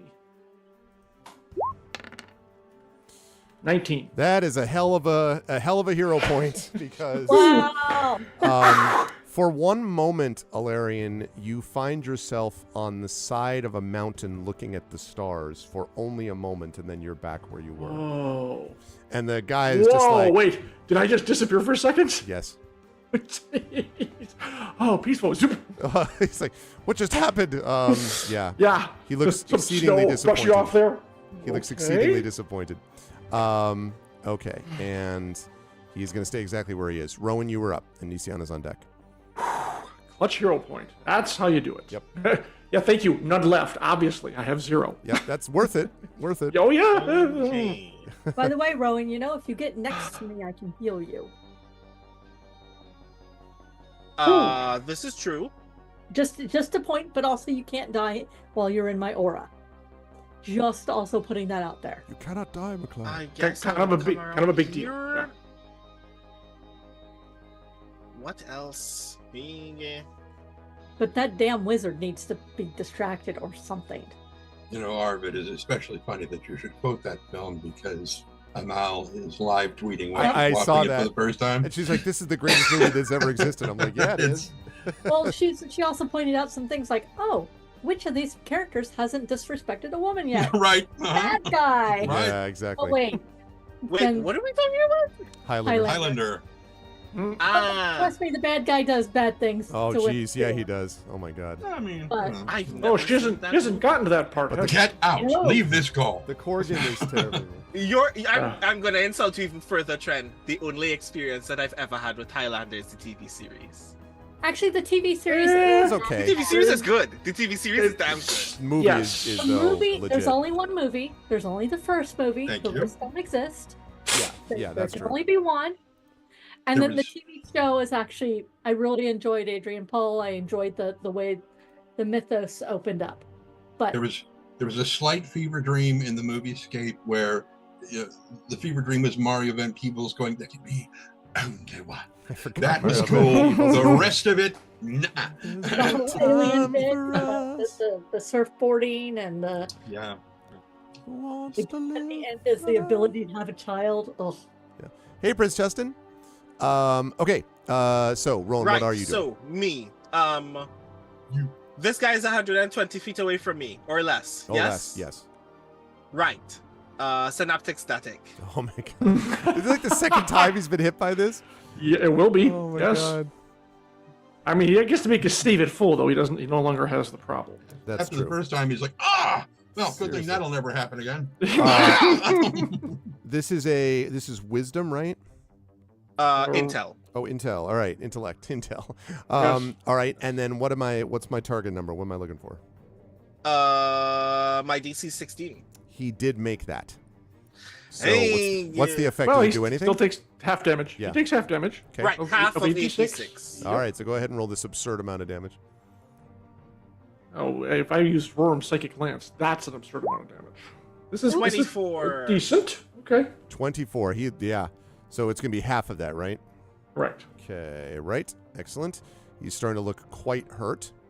Good stuff, Rowan. And you moved up there. So that was like, what, 15 feet? You do have movement left because I was all on the path. So you could sneak into the bush if you wish or back to Nisiana. Yes, I will sneak into the bush over here. Okay. Zip. Oh, conveniently outside of the aura. Noted. All right, let's see. I'm just joking. Yes, but I get to move next, and he'll be back in the aura. There, exactly. It's your turn, Nisiana. I will. Gotta remember that I keep checking distances. I will move to here. Okay. And then, actually, I'm gonna Sacred Flame this guy. I feel real bad doing it. But Irony. Okay. Yeah, so that's total of 6. He does not make that save. Fire. He's looking very hurt now. yeah, I'll just get him distracted or something. Okay. Fair enough. You did that. You did Flame Strike, or you did not Flame Strike. You did Sacred Flame. And then anything else? No, Jayla's with me, and I just moved up and I did my Sacred Flame, and That then would lead us to Ilarion. Arv, are you counting that he's back beyond the heat of the wall? Yes, he's Okay. He's back Alright. far enough. He's like you know. Okay. Yeah, Stretched up hugging against the other the wall. wall. All right. Yeah, all right. basically. Guess what? It's stabby time again. But I don't have advantage. It's just normal stabby. Yeah, I hear that, Chad. I'm really enjoying being back with our crew tonight. 14, which is probably a miss. That is a miss. I'm sorry to say. All right. Oh, wow. Okay. So is that. Apparently, I'm just flailing wildly. All right. That's fine. Flailing away.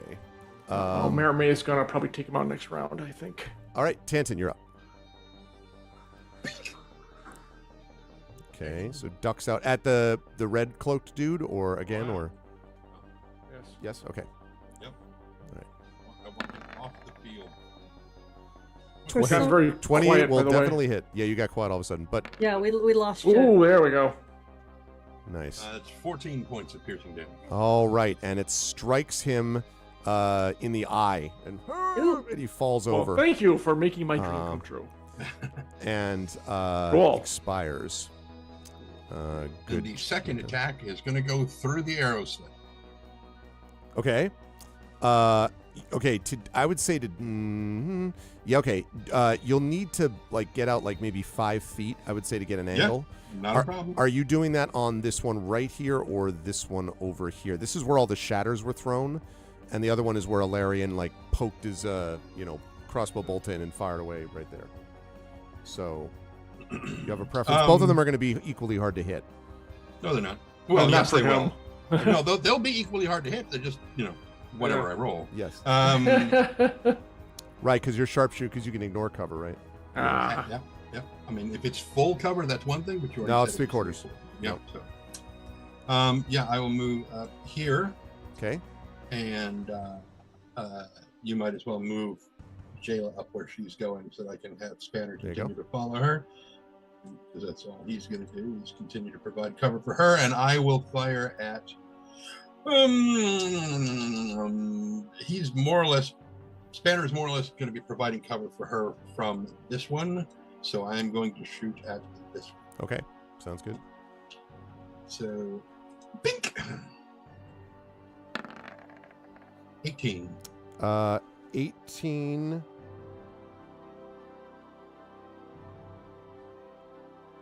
18. Will hit. Oh, wow.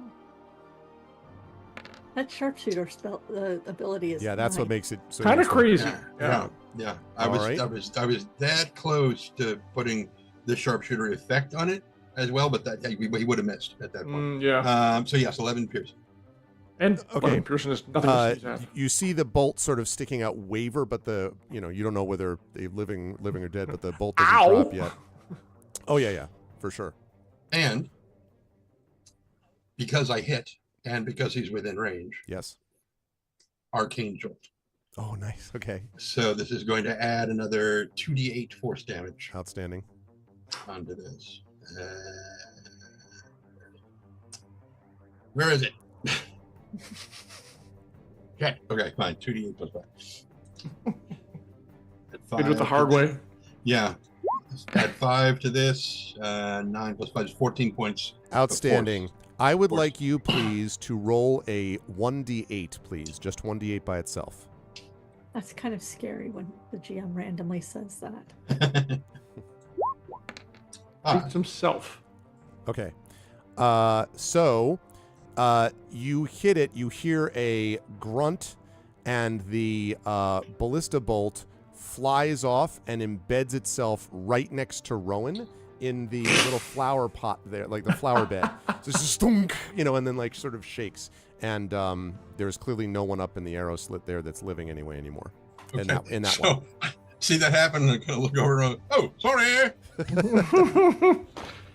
Like the size of his forearm. Exactly. Good stuff, Tanton. All right. Nice. And then what you want Spanner is what you did already. Yep, What you said. Spanner Okay. providing cover for Okay. All so right. that she can kind of crouch down behind him. The last person who's down on the ground here is around is the knight is going to attack Larian. And we're looking at a 19 and a 10. No and no. Okay. So that brings us You won't back be up to around too Maramé. much longer to regret that. You will regret it, but not for long. Maramé's up. Exactly. Oh, yeah. Yoink. And let's go to town. She'll even take the attack of opportunity if you wanted to, but I'm assuming she has enough ability to get behind him without a problem. Yeah, no, that's fine. Yeah, here we go. All right. Attack number 1. 24 for 7. And he is struck and dies. He was pretty There we hurt go. already. And she does a nice little flourish with the second one that's just ready to go. And okay. All right. All right. Okay. Fun. Ow. Now, nothing happens from the other remaining allegedly living arrow slit. So nothing happens like that. However, you suddenly hear this shouting coming from the other side of the gate. Now, Alarian, you sort of see a bunch of flame in front of you, so you can't really make it out very well. Yes, but if I only raised into 20 feet in the air, I could see what the hell's going on. That's true, which you could do if you want, although I'm not taking us out of combat yet. Rowan, Yeah, I'll understood. say that, Rowan, I'm going to say on your turn that you can actually, if you wish, like shift up like 10 feet or whatever, like this, or even 5 feet maybe, and you could see what's happening there. I don't want to take your move for you, but if you want, you could like slide 5 feet out of the way just to see what you're looking at through the gate. Up to you if you want to do that, but there's definitely someone is shaking the gate. Can I see? I do. Okay. So what you see there is, and yes, I'll allow you to Nisiana, because you're going to be going next anyway, so you'll both be able to see. Apparently the gate is locked from your side. And again, remember I mentioned it was spring-loaded, so it sort of like, hit back. And there is what basically looks like some kind of a mob of more than a dozen, looks like some locals and then clergy who are pressed up against the gate from the other side, and they're desperately attempting to force the gate open.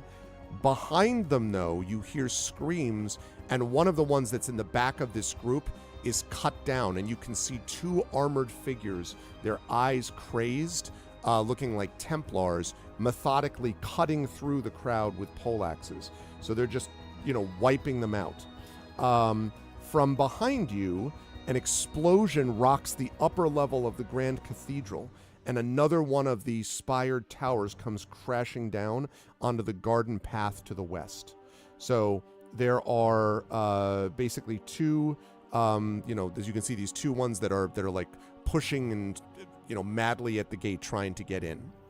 So Rowan and Nisiana, you can both see that. But you also see something else. Actually, no, I take that back. That's all you see at the moment is just those things. So you see a mob of people, like 11 or 12, trying to push their way through the gate, which is locked from your side. And then these people are trying to cut them down as they are pushing away from you. So Rowan, anything you would like to do, and then I'll lead Nisiana to ask the same question there.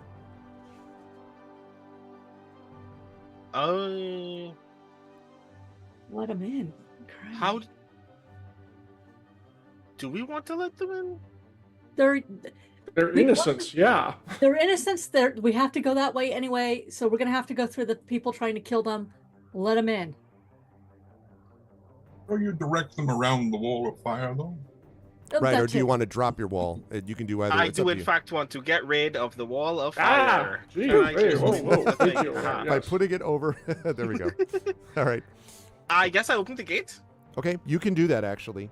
So Step aside. Step aside. Actually, Give wait a me minute. run Wait a over. minute. I take that back. I take that back. So it is locked on your side. There is what looks like there's a locking mechanism on your side, which is shut. You could try to. So you're going to have to basically deal with the lock somehow, Rowan. It looks like there's a key that's designed to open it up, but it is not at the moment. There is no key available to you. So you could try to bash through it. That's going to be hard with these people pressing from the other side. And as they see you, they beg for your help. Please, please.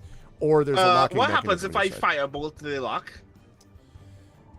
You don't know. You could try to do it. It looks like a fairly strong lock, but it certainly can take damage like anything else. We Yeah, can also I spin out. firebolt the lock. Okay. I could do that too. Firebolt the lock. Okay. So go ahead and make an attack 3d10 roll. damage. I think it's an attack roll, right? Doesn't automatically hit. Won't be a hard one. Yes, it is a ranged spell attack. Okay. It's not like the But block can Point dodge. blank range at an unmoving object. Yeah. The matrixing out of the way, the lock. I have. I do. It's a phase lock. Mm. Oh yeah. Oh, there you go. Yeah, with ease. Yeah. Slam right into it. Go ahead and roll damage. I love that the lock says it's immune to psychic damage. Like, what kind of a lock is this? Let me tell you. Well, you're so points of fire close-minded. damage. All right. Okay. You do seem to melt a little bit of it, and you can see the people who see what you're doing are trying to like back off because they see that you're trying to shoot the lock, but they're also being crushed against the gate because of the people trying to escape. The, people hewing away at the guys behind them. All right. Does it melt? Do I feel like it's melted to the point where I know like the bolt has loosened and I could just like not loosened, but you pull do the think you gate? could destroy it, though, Rowan. If you do think it's possible for it to be destroyed. You've definitely damaged it. You think you could destroy it, but it is not melted enough that you could loosen it. Yeah, I guess I just kind of pulled the gate very harshly. Okay. No luck yet. Still pulling against it. But you think that, a little more damage like the kind that you're doing could maybe destroy the lock? I firebolt it again. How many firebolts will win it? How many firebolts do we get per? We only get the one, right? Because you're still in combat. It is. Well, yeah, I am still in combat, I guess. Yeah. Oh, So, Fair. but Yeah. you're. The one cantrip. You're but doing I the tried. thing. Yeah, Mhm. I think. Yep, you're doing the thing. Do you want to back up 5 feet or stay right next to the gate where you are? Hi, Tim Kalish. I will stay. All right, that's going to lead us to Nisiana. You see what's going on in that gate as well, Nisiana. Well, the first thing I'm going to ask, okay, he broke it, so it's no point in me asking her, does she have a key, or does she know where the key is, or something. I'm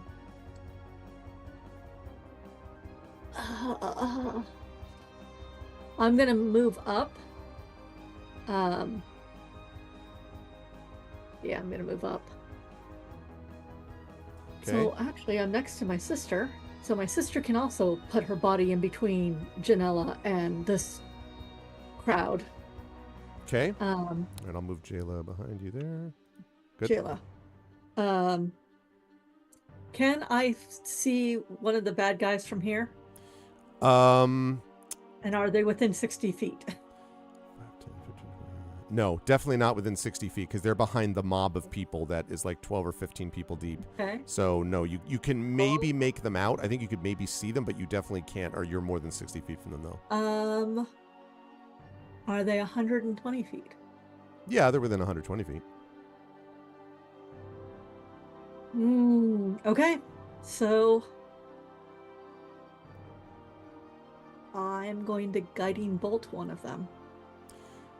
Trying to think if we can do that through the gate. Actually, let's see. With range, target. Let's see. What? No, that didn't. There. So everybody can see it. Why? Creature of choice within range. It doesn't say anything about eyesight. Okay. Ranged spell attack. Yep. It's the flash of light streaking towards. It's kind of a, but I'll accept that. Well, okay. It comes from the heavens. Here's the thing, though. Yeah. You do have a bunch of people between you and it. Okay. Like Never. you're, because All right. you know what I mean. And the guiding bolt does come from you. I mean, I understand that That's it's true. streaking That's towards, but true. I think through a gate and rows of people, I think I'm not sure that. Yeah, you have a good point. You're also how tall comparatively? Yeah, I am very short. Okay.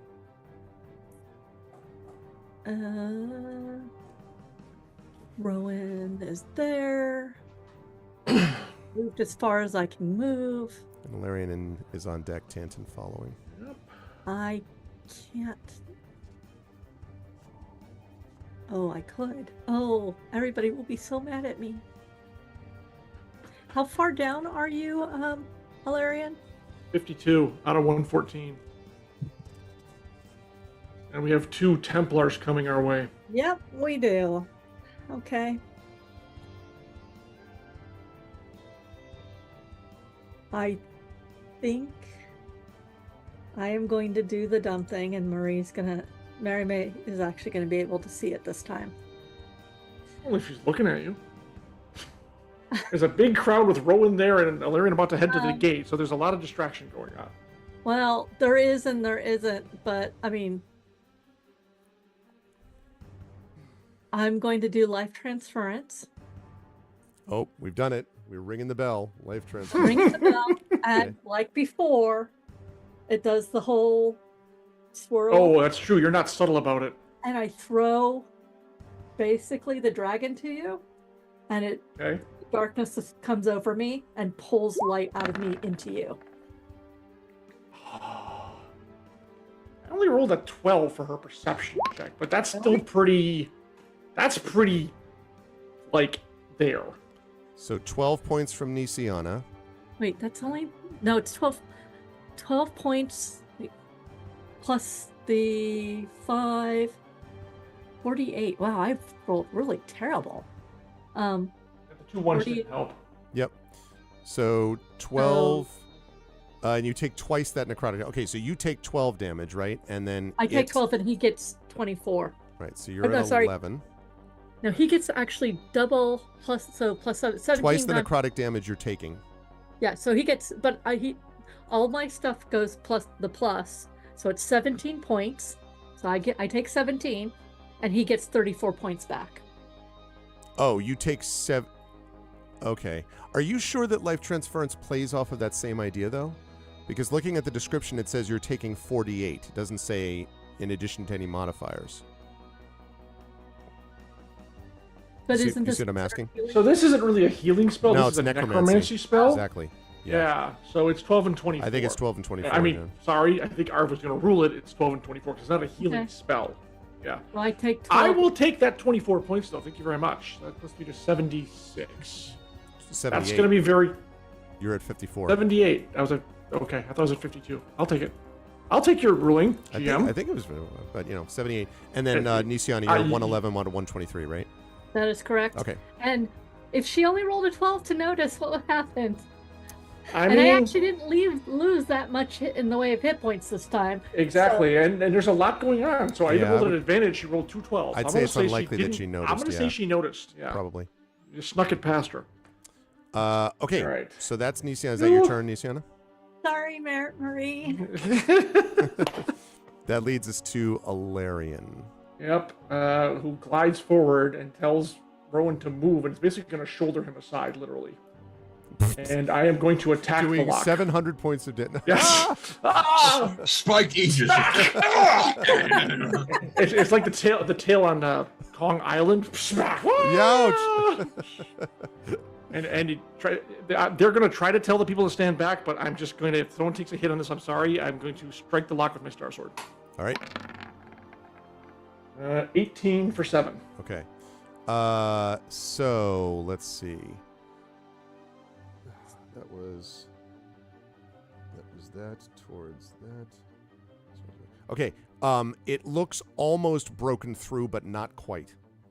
Darn it. Second shot. I believe in you. I believe Thank in you. you. Oh, okay, Thank good. I was going to say you. it is possible Yeah. to critically miss it. Like you accidentally I stab believe in Rowan you. again. Oh, damn. 25 for 8. Thank you. That works. Okay. Okay. Reach out to hold the gate steady because it's wobbling around too much, and you cut off your own Yeah, hand. God damn it. Okay, so the lock falls off. Basically, is just shattered, and the gate I now will can just- be opened. Yep. Fling it open and move to the side, pushing Rowan even further into the garden box here. Okay. Bump. As soon as the gate goes open, or comes open, the group of people rushes, shouting thank yous, rushes into the garden through the gate, almost running you over, Larian. And as they do that, the two behind them take a moment and look, and then turn and bolt off, basically in the opposite direction. Really? Yes. Wait, as the wait, go ahead. Yep. wait, no. Since I'm watching this, the two who were doing all the killing, Yes, they turn and run. so they weren't controlled. No, you think it's possible they were controlled, but remember, the mind control doesn't mean it's like hive mind, do what I tell you. It means they then act in accordance with what they think is best tactically to try to harm people, so they're not zombies at that point. They still have Okay. control of their faculties. So, yeah. Again, assuming they're mind controlled, but it's a pretty good guess that that's what you're dealing with. Okay. Okay, so Larian, you did that. Tantin, that leads to you. What are you going to do? Not pulling us out of combat quite yet. First, does my mic sound any better? Yes, it does. Yes, thank you. So, well, then in that case, since Janton is up to, he's not in the underbrush anymore, he can move at more or less full speed. He's ready to come up here. Okay. And kind of glances over at the situation near the gate. Can he see either of the Templar armored dudes from where he is? I imagine he can't. Right, exactly. He's not quite in a spot to do it. It would have to be like more straight on because they're just, bolting That's fine. down the path. That's fine. He's going to pay extremely close attention to that last arrow slit and make absolutely certain that there is nobody there. Yeah, you still see the bolt there, but you don't see anything moving from it. Doesn't mean that it's not. I mean, maybe they're just like waiting and then, haha, but you don't see any. It's not moving as it was before. Okay. Then what he will do is he will hold his attack. Okay. Hold his action until either that bolt moves, indicating that there is somebody there, or he hears his comrades entering combat over by the gate, and then he'll turn and shoot them. Got it. Is Spanner, what do you have Spanner doing? Spanner is continuing to move along with Jello, and Stop calling me that. well, J-Lo. blame God for spelling your name out in a rhythm that sounded familiar. Jella. It's Jaelila. Right. Okay. As you do this, Tanton, there's a moment where you hear the sort of cracking of wood, and at first you're like, wow, Spanner is like really, booking, and then you realize that it's not coming from the bush behind you, but in fact past the gate. And all of you, with the possible exception of Rowan, because Rowan's behind the wall at the moment, pulling himself out of the flower bed, I assume, you hear the crack of splintering wood, and there's this groan of twisting metal coming from above. And as you look up, you see the flaming wreckage of an airship hurtles down from the sky towards your location. Oh. It looks to you like you have only a few precious moments before it crashes into the gate wall. It's just like leaning on its side and plunging directly for the gate. So, this is why I did not pull you out of combat. Looks like you've got basically one round to figure out what you're going to do. So, Marame, you're up. Ready myself to fight the. Sorry. Wait. Battle the airship. Yes. That's right. Let's go. So it's literally coming down right where we're going to be, basically. Yes, it's heading towards the direction where it's going to just plow through the gate and the wall. You would think. All right. Where you Okay. are. From over on the other side. Over it's in gonna this come direction. That's correct. From Yeah. the eastern side. Now the gate is now open, so you could also run through it and north or south too. But you've got rubble back here. There's no way you're going to get back in the building. But this is the way we're supposed to go. That's right. How tall is this wall? This wall here? 15 feet. All right, she's going to do as a spell. That gives her actually bonus movement, and I want to cast that right now. Kinetic charge. Yep. Oh yes. No, I'm just going to throw it in there. Magic of power, dance like steps, walking speed 10 feet. It was the creature. So at full move, the gate is open. So full move, let's see, 10 feet would be 40, 80, which would put her like right down, I don't know, like here? I mean, we can wait for it to crash, but I don't want to wait for it to crash. It would, like around here, she could probably get out of the way. 30, 35, 40, 45, 50, 55, 60, 65, 70, 75, 80. Yeah, I have it at about here. Oof. Okay. Yeah, exactly. Or we just wait. This gate, fuck that. This gate. All right, down here. She's gonna move 80 feet to this gate for Christ's sake. It all moves in the same place. The southern gate. So, yeah, 10, 15, 20, 25, 30, 35, 40, 40. 45, 50, 55, 60, 65. That's about here. Yeah, that's where I was. That's what she's gonna do. Book it. It tells everyone to follow her. Okay. All right. That is Marame. Rowan. You're now up out of the flower bed. And you're the only one who hasn't seen this, by the way, but you sure heard the sound, and you see the horrified faces of your companions. And Marame just took off running at top speed saying, follow me. If you want to live. Cool, grand. I mean, yeah. Pretty much. How many sorcery points do I have, and how many do I need for a twin? I mean, unless you have a destroy airship spell, you know. That's true. Montage back to Rowan as a child learning how to destroy airships. Someday this will work. Spells level. Someday, son, this will come in handy for you. Oh God. Today's the day, Dad. Vanish. Exactly. I don't think you can use banish on an object. You could try. Could yell "Welcome to Earth" at it, and then Welcome to And Eberron. Does it need to banishment? Needs to be a creature. yeah, I don't think you can actually banish an airship.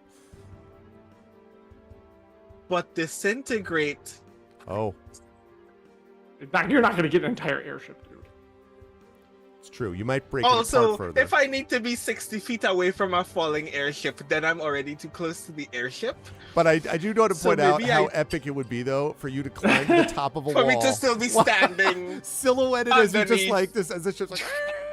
Well, I mean, okay, you can go ahead and do that, and then something else will happen. It would be There's epic, that. but also very not smart, probably. Yes. But, you know. May I suggest whatever you do, you end within my circle, and I am going to be running to my sister full out, double move, pulling Jayla. No, yeah, funny you should say that. With us. I am going to spend Wait. right, yeah, equal to the spell's level. Right, I'm going to spend my last 3 sorcery points to twin haste on me and you. Twin Me and haste. me and you and me, but that Yeah. does that help Jayla? Not unless you can put her on your back, which you. Well, she's an 11-year-old though. She is an 11-year-old, and I said that I have a hold of her. I tell you what, I will actually allow this to work if you can make a minor strength check, Nisiana, but you're not going to be able to do it ahead of time. You're going to have to Okay. take and also, you know, Rowan has the right to do what he's going to do regardless. So Yep. that twin haste you can do, Rowan. So for a minute I thought you meant twin haste on yourself. I'm like, wait, what does that mean? But now I understand. Haste on you and her. I, So yes. I think haste Yeah. literally cannot stack like Yeah, that would He be moves back in time. haste squared, double haste. All right. So, all right. So you can do that. You cast haste, and then I assume you are moving super hastily out of the way. Yes, which means if I dash now, I'm getting 120 feet of movement total. Okay. That is correct. But I'm only going to move 90 feet from here, So like, wherever this goes. okay. So all right. So 5, 10, You can bet. Well, east, or We're you going there. south along the wall though, Rowan? Wait, where? Mermaid's going to the south gate. Because I think you She's just moved making sure yourself. everyone is out of the way of the airship entirely, not risking it. Aha. Yeah. So You You might either want to down follow there, her lead. or you could go Yeah, down on this so, side of the like, wall, but about whatever. here-ish? Yeah. Yeah. That's you can bet that that's where I will be within 30 feet of Merrimack. Okay. You know that about me. You can get farther than that if Mhm. you want, Rowan. That's only about Mhm. 5, 10, 15. That's only about Yeah, 40. I It's up was- to you. Because I was literally, essentially behind you at that point. So I could just take my 120 because you're going to catch up with me if you're aiming for Mermaid. Okay. You know I am. So you That- zip that down there's- there. I love had it. never made a secret of. Mm-hmm. Like in my head, I was like, "Will I be ahead of you?" And I was like, "No, I was behind you. You're gonna do the thing." So yeah. All right. Good stuff, Rowan. So Nisiana, you've been hasted. You can. I will make my Oh yes, the strength check. Yes. strength check, and I'm going to use my hero point to make sure that I can take Jayla See? Jayla with me. Okay. Without dislocating her wrist or shoulder. I assume you don't Because have athletics, Nisiana. You could use that if you wish. Otherwise, then just strength. Yeah. I have. I love that this is only possible because you're dealing with an 11-year-old. That's the only way this actually True. works. But it is Yep. possible. I mean, it's completely legit. So what is it? A strength check? Reverse gravity out of the airship. Yeah, or- strength check. Strength check, not a saving throw check. check. What did I roll? 11. So I will roll my d6 to go with that. Yep. Get all those hero points. So yeah, I got a total of 12. That is enough. She thank gets God. up onto your back, and then you're like, you book it to, again, 120 feet. No, because your movement is what, 30 normally, or 25? 25. So 100. So if you're going to double move. Let me see where that is. 45, 55, 66, 77, 88, Well, I'm only gonna it would be I'm here. Gonna... Would be 100 feet. Where? 1 square south of Rowan. That keeps that keeps Merime within my aura. So yes. Oh, the arrows saying. Okay, there's that. And Jayla's going to go with you there. Okay, good stuff. That was a double move. That was your turn.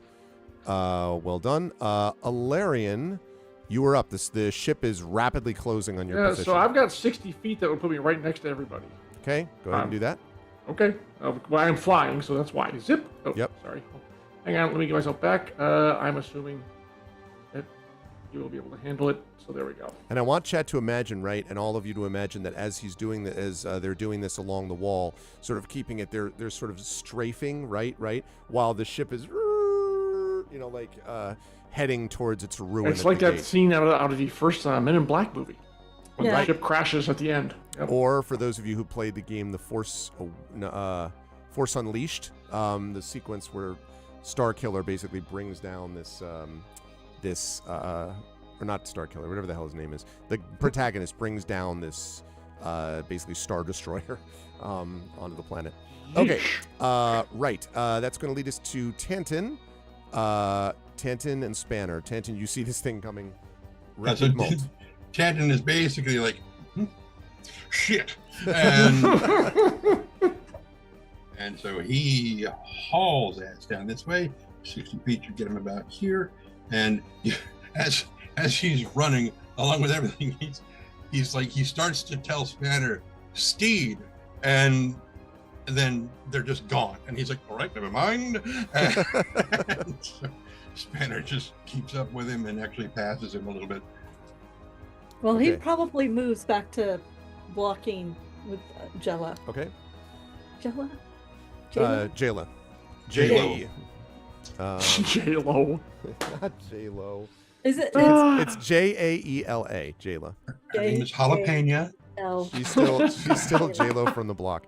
Okay. So as you get to the bottom, you have this one moment of looking up as the far too large for the space it's supposed to be in ship plows into the gate. There is a massive explosion, but you are all out of the radius of it. It's basically 50 feet from the gate, so you are out of the rate of it, the area of it, and debris and all of that sort of rains down, but not anywhere near you, fortunately. Jayla sort of looks up as she sees, this happening, as everyone sort of covers and ducks and covers type of thing, and then says, by the flame, look. And you can see that a lot of the mob of people, which was running, some of them got away, but not all of them. And there are some that are lying on the ground, and maybe 3 or 4 near the now heavily destroyed sort of gate and wall with this debris around them. And Jayla says, we must help them. We must help them now. And she pulls away from you, Nisiana. I think Tantin and Merime and Nisiana can all make this check. I think Rowan and Alarian are not close enough and are looking possibly the other way. But I'd like all 3 that I mentioned, please, to make an insight check for me, please. Insight. Oh, sorry, Nisiana's one, or Mirima's one of them. Hang on. Oh, it is Starkiller. Okay, Light and Passion, yeah. Insight. Okay. Well, can I believe in myself? Unfortunately not. I mean, in general terms. Oh, okay. Alarian, I think it is That's Marame, actually. Oh, She's the one with Marame. the insight, trust me. Yeah. Okay, Marame, I think can see that even though Jayla is, she's not, acting like, running, screaming, but you can see the distress and grief that she shows as she's like moving along, and she's like basically running, although not bolting, this direction towards the survivors on the ground. I'm hasted, remember? Yes. Yeah. Do you want to keep up with her? It's up to you. I'm going to keep up with her. I'm not going to stop her.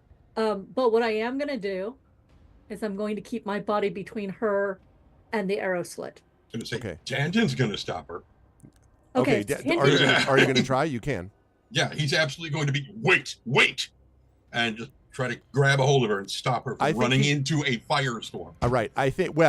Right. I mean, she's not going to run into a fireball, but I know what you mean, like running towards it. So you stop her. Although it takes a little more strength than you might have expected, at first, Tanton. And she looks at you and she says, "I do not mean to sacrifice myself, but I cannot allow my people to die like this." Do it intelligently. Okay, I've noticed a commotion, and as I fly by, you guys keep her here. And we're at combat now, right? Yes, you're out of combat at the moment. Okay, I fly over. Explosions and noise coming from everywhere still, just so we're yes, clear. but not here. Right, that's right. Grab, I could probably pick up 2 of them if they're not too grievously injured and start bringing them back to her. Okay. I'm not gonna have her. I also will not let her go into this, but I will start taking people and bringing them back to her. Just start burying them, flying up 60 feet back and forth, and start shuttling wounded over to her. Tanton, make a persuasion check for me, please. I'll let you do this at +2.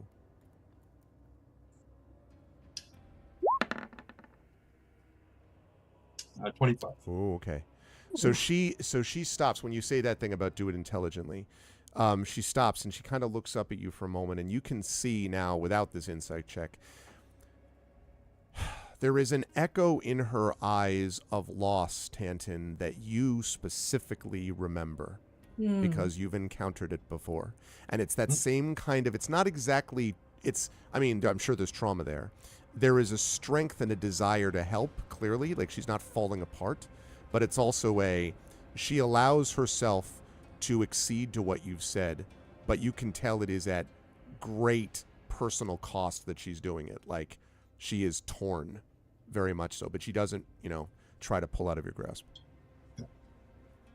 Okay, Larry. Oh, go ahead, Tandy. If you want to say something to that, you can. Well, I was going to say, preventing her from rushing blindly in. Right.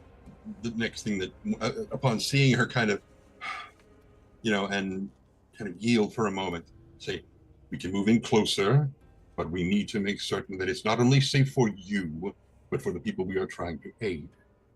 And she nods and she says, "You speak wisdom. Very well." It's a rarity. Don't count. And then as I go by, I tell them all of the rest of your party looks at you like yeah, but as I go by, I tell them to stay here and don't approach. If there could be secondary explosions, I will take care of this. And literally start shuttling the bodies back and forth of the wounded. Okay. I can tell if they're alive. Go ahead, Tanton. Could we recognize the make of the airship, like whether it was from Thrain or? That's a good question. Make an investigation check. We're going to do this at disadvantage, Tanton, because there's a lot going on. But I'll give you a shot at this because of your knowledge as an artificer. True.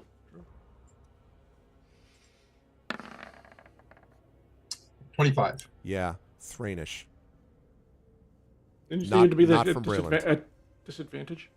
Oh, I'm sorry. Disadvantage. That's quite right. I mean, yes. I'm sorry to... You're 100% right. No, that's fine. That's fine. I didn't hear that part, so I'm going to therefore ignore that you said it. So 25. Investigation. Okay. So that's fine. Like I said, not Thrainish. No, just joking. No. So yeah, definitely from No, Thrain. that needed that 26. 25 just wasn't quite enough. It wasn't enough. No, definitely from Thrain. You can see pieces of it, probably fairly recent, and there were a few airships, 2 or 3 of them around the area. Besides, there's a few of them here, and more. There's more than that. Thrain has a decent airship army, or armada, I guess it would be. Alarian, you were able to retrieve probably about 5 or 6 bodies that are in any condition whatsoever. Honestly, I'm trying to be as careful as possible, but haste is of the essence. Yeah. And Once so, they get within my aura, that helps. I know that's true. right. And are Yes. you gonna? And actually, let me ask about that too. Are you going to help, Nisiana? Are you going to help with these? Yeah. With these? Okay. I've got 2 channel divinities, so I've got what, 30 points, 60 points, 60 points to spread out Okay. and bring people up to half hit points. Okay. Or just make sure they're not dying. Okay. So, yeah, you're doing that stuff. So you spend probably about 4 to 5 minutes working on them. Fortunately, your having gotten the gate open meant that a lot of them got a little further from the blast, which means there are some which are in various degrees of injury, and if there were some Alarian that were just totally dead. There was nothing to be salvaged. Yeah. But the overwhelming majority of them either escaped or are treated by you, so that they're in good. somewhat decent condition. And a few more acolytes from the southern gate come in, the ones that were probably the same ones that were bringing their brethren, the wounded ones I mentioned, like out of the place in the first place, come back and sort of add on to this. I would like all of you, please, to put the Battlefield Medic Legacy event, please. Okay. It's called Battlefield Medic, and all of you receive this. That may have later implications. Okay. By the way, that is 65 hit points worth of channel divinity to people to get them. Each one gets up to half full. Okay. And does that heal you at all in the process?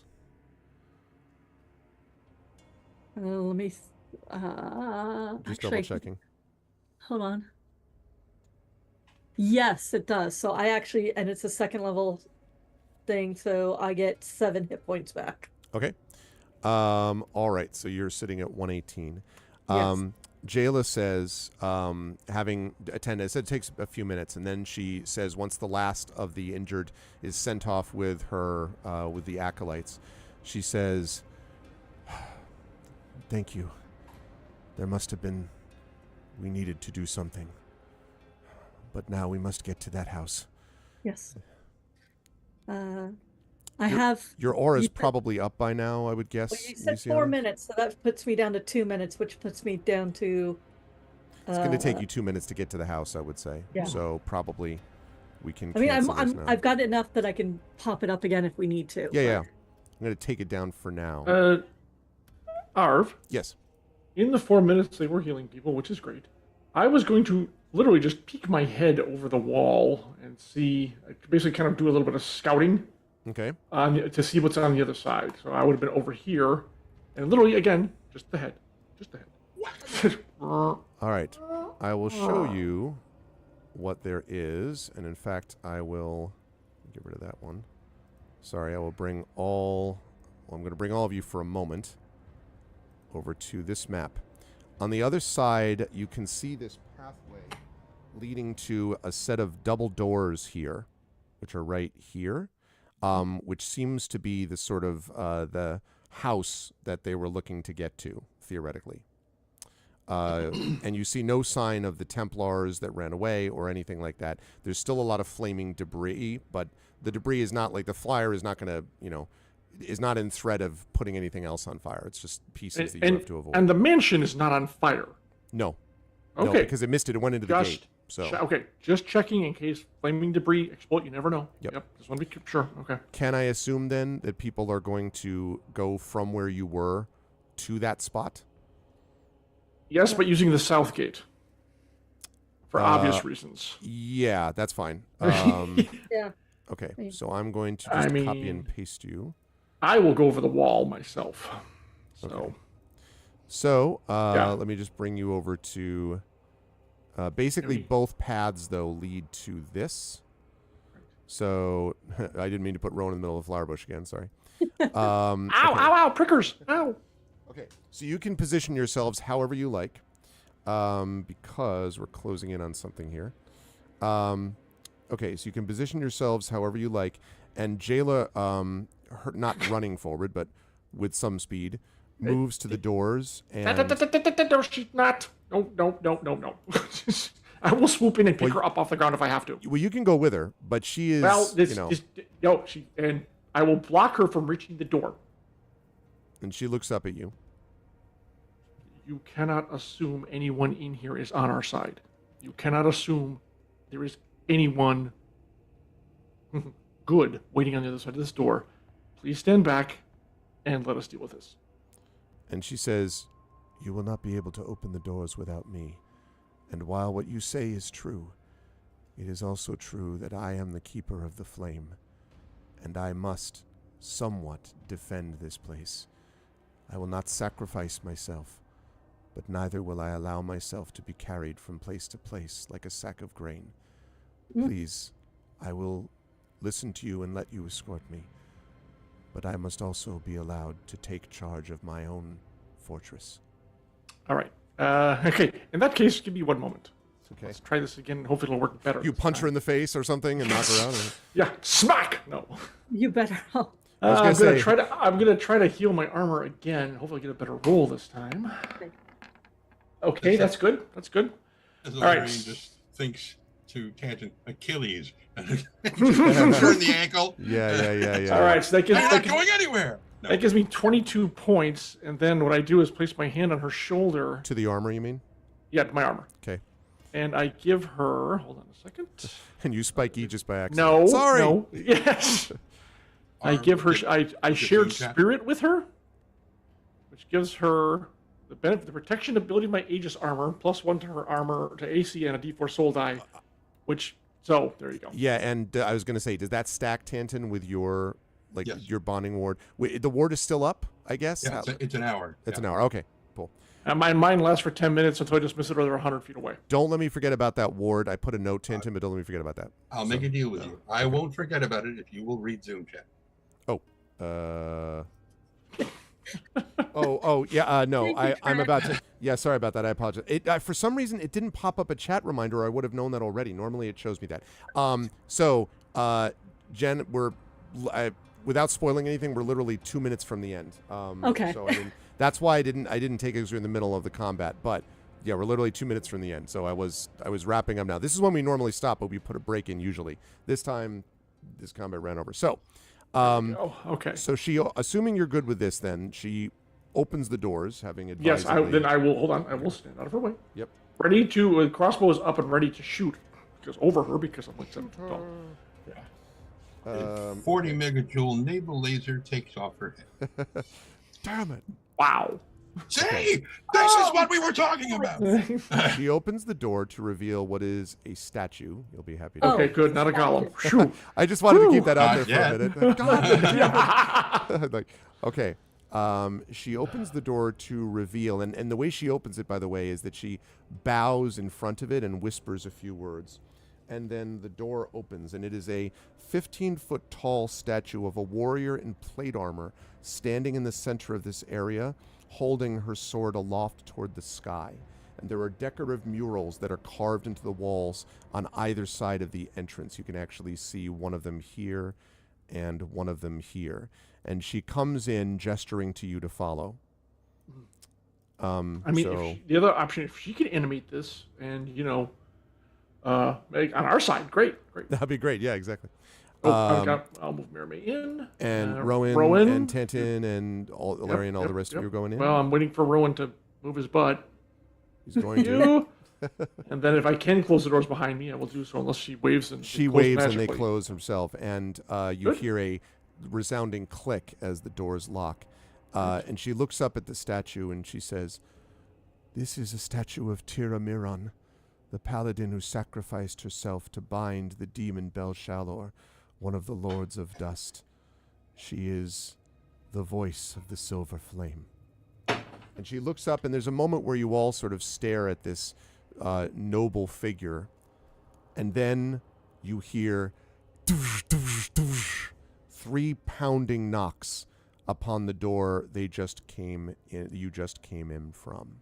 We gave it the office. And that is where we're going to bring this session to a close. That was excellent, folks. It was very combat heavy, which I figured it would be this time, but it was also what we needed to get you out of that and into the mansion, although who knows what will wait here. But airship, explosions, things happening all over. This is quite something. But y'all made it. Y'all did it. I knew you could. I knew it would happen. So I will start with that statue up there. I'm going to start over on the right-hand side of the screen. So that happens to be our good friend Brandon. Brandon, good stuff out of Rowan on a couple of counts. First of all, Wall of Fire, as always, a very clutch performance, but also big time clutch out of that twin haste, because I was not 100% sure how everyone is going to get out of the radius of that explosion, and I'm here to tell you that would have been very bad. Whoever wasn't there. So excellent work in getting the twin haste out. Obviously, a lot of you used up hero points, got a lot of use of hero points here, and you used up your sorcery points. But they're meant to be spent to use in situations of high stress, which is definitely what this was. And so now you're in here with all of these people, sort of still, half of whom are allied against the other half. But at least you made it inside here. And you are actually, I think, at a better hit point total than you were when you began the session. So look at that. Things are even better. Only marginally, but at least, yes, I am. How'd you feel about I today's have session, gained hit Brandon? points. I'm not dead. Yet again, I am not dead. Such a low bar for us. Not dead. I think. I mean, obviously, I think this is one of the few times so far that we've been in a combat that has lasted our entire session from events that were taking place in our previous session.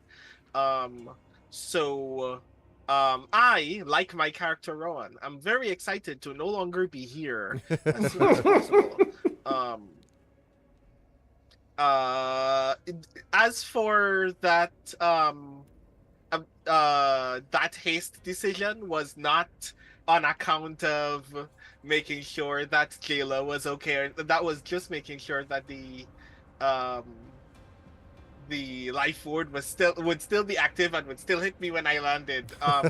Yep. But yes, I am still alive. We are all still alive. We need to get out of here as soon as possible. I haven't had there hasn't been enough opportunity for Rowan to state this definitively, but not knowing who your allies are makes it very easy to just assume that you have no allies, and being swarmed by non-allies is not very pleasant. So I'd like to just teleport out of here.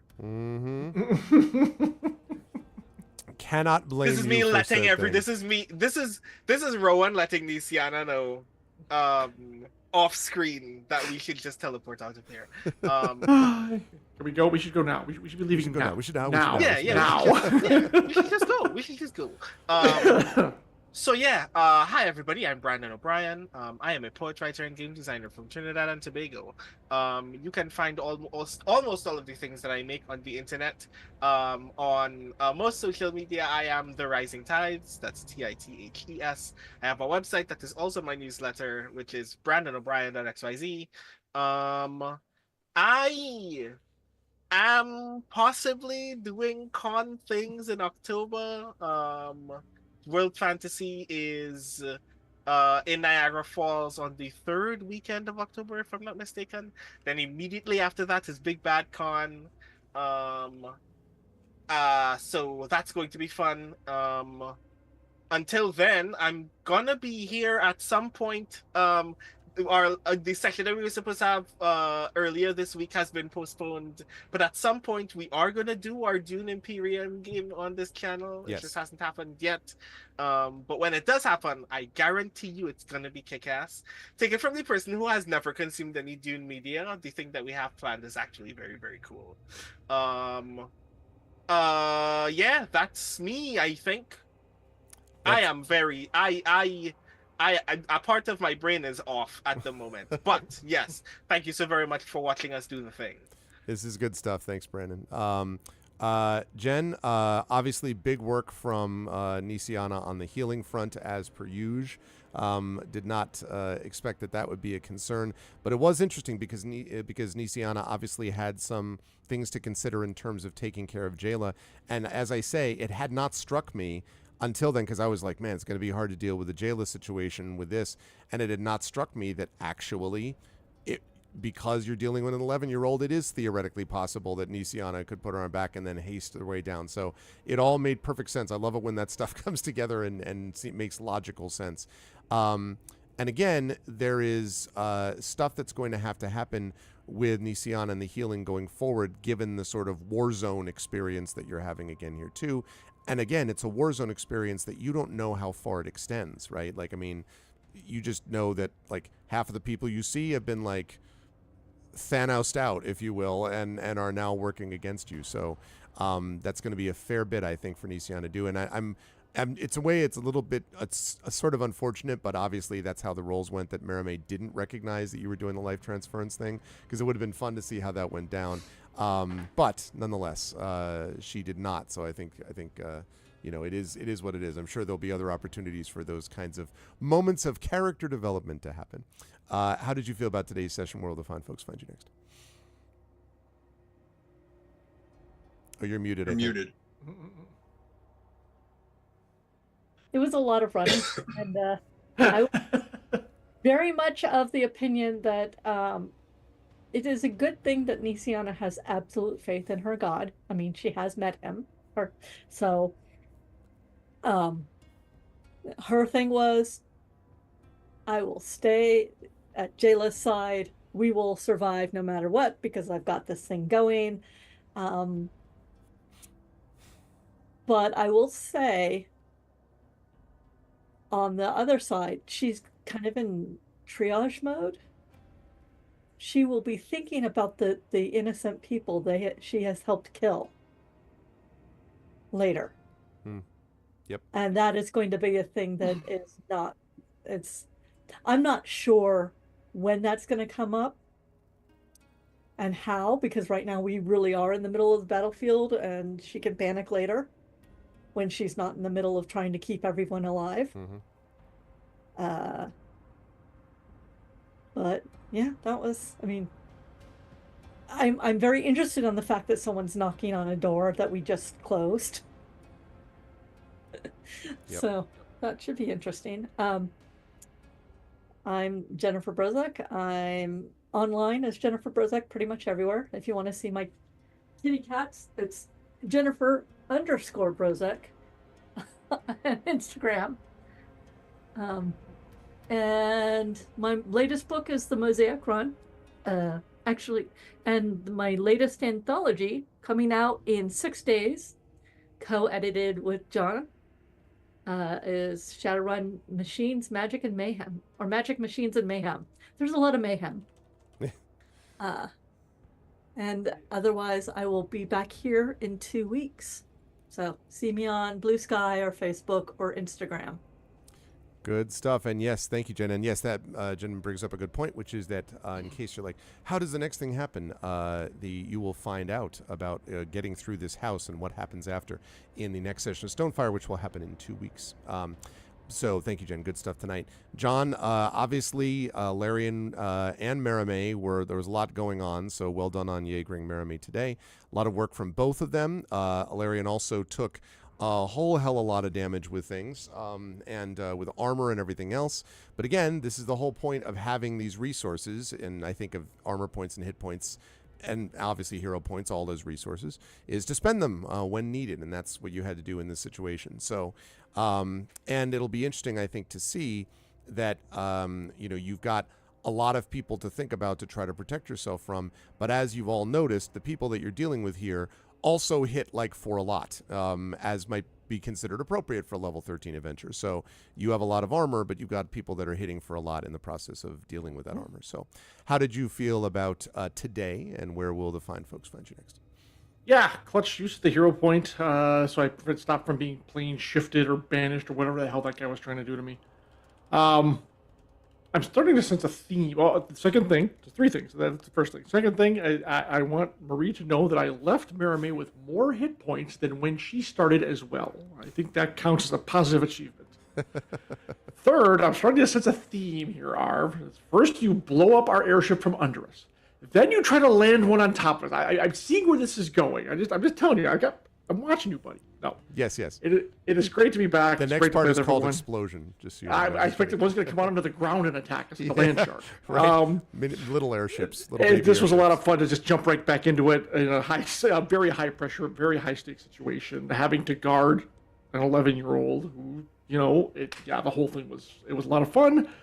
A little trepidatious. Yeah, when I was down to like 30 points, I'm like, I'm starting to get a little worried. I've been worried a long time. Yeah, they were not holding back. But it was a great time. Look forward to hopefully exploring the house and keeping that door locked in 2 weeks. I'm John Helfers. I work with everyone here on various sundry items, ways, means, and all sorts of things. I'm the executive editor for Catalyst Game Labs. We put out a lot of stuff for Battletech, Shadowrun, Leviathans, and have a lot of fun doing it. But in the meantime, I enjoy playing games with these fine folks whenever possible. Thank you, John. Good stuff tonight. As always, again, we'll see Marie back here in 2 weeks, and Marie will be back with Marimé with more hit points than she started with. So that's again improvement, as we say. And so right on along, moving to the awesome Trent Sparks.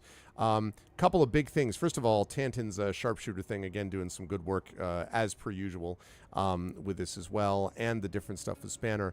I really liked that moment, which was this moment where it was towards the end, where you grabbed her as Jayla was running off to try to tend the wounded, and managed to persuade her. And I thought, again, this was not anything, it happened organically, not intentionally, because you happened to be closest. But the fact that you were the one to persuade someone who is going through a sense of loss that you yourself have felt, right? That your character herself has felt, I thought was very interesting. You were simpatico in that moment, and there was a link there that I thought was interesting. That was helped by that persuasion check. Again, the dice following the narrative in that situation, which I thought was interesting. And then having to think about, I had not thought to consider when you wanted to ask about whose airship was that, but that was interesting to me because it may suggest something about the nature of what this all is. That it's not just targeted towards one nation particularly, but obviously you'll have to decide about that going forward. So interesting all around, and then a big involved combat too. How did you feel about today's session? Where will the fine folks find you? I thought it was a lot of fun, as it usually is. When we were getting ready to make our expeditious retreat without casting the spell expeditious retreat. Yes. If the haste had not worked, or rather if the strength check had not worked. Yeah. I was fully prepared to just scream, "Leave her," and tell Spanner to steed Jayla instead of thing, because he has more than enough strength to carry an 11-year-old girl. Yeah, sure. And just bolt, and you have him do his double move, and he would have still made it to where we were. So we were covered. I was almost drawing breath to scream. Yeah, I think you almost said like, and then I thought, like, I did say steed, but I started to, but I was about to say leave her, and I thought, ooh, that might not go over well. Leave her behind. She's worth nothing. No, like, no, that's not what I meant. if he still needed to like cock his crossbow, if he was like pulling the string back in, leave it, I'll take care of it. Exactly. Go. Yeah, it's it's the best way. What are you doing? It'll be fine. Yeah, it's awesome. It's as for me and where you'll find me and stuff like that. I mean, I did a recording for Drabblecast a couple of weeks ago. They basically emailed me and said, "Oh my God, we need something done. Rush, can you do this?" And I was like, "Yeah, yeah." And so I did it like not that night, but like the next night, and I sent it in, and I was like, "Is that good enough? Do you need me to change anything?" And I got no response. And it was like 2 or 3 days, and finally he's like, "Oh yeah, it's fine. Don't do this to me, man. Yeah, seriously. You said you need it by the end of the month. That's like 2 days from now. I need to know if you're going to. Anyway, so it was fine. And then the end of the month comes and goes. We're now halfway through the next month that I thought it was supposed to be published. I'm like, hey, when is this going to get published? Because I'd like to advertise it, push it when it does. And I've heard nothing. But at some point between now and the end of time, panic, delay. I was talking to somebody about this last night, and they were like, I mean,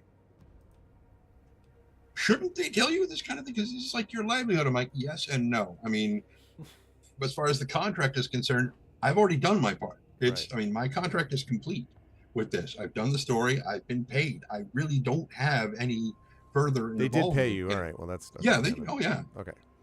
He's like, yeah, but you advertise your stories when they come out, and you can't do that if they don't tell you. I'm like, well, I'm constantly monitoring the page multiple times a day. I'm refreshing it to see if it comes up, but it's just not. I don't know what's going on. It's like, it's all right. Don't worry about it. It'll be fine. And then it's just, yeah, no kidding. So that will probably be the next thing that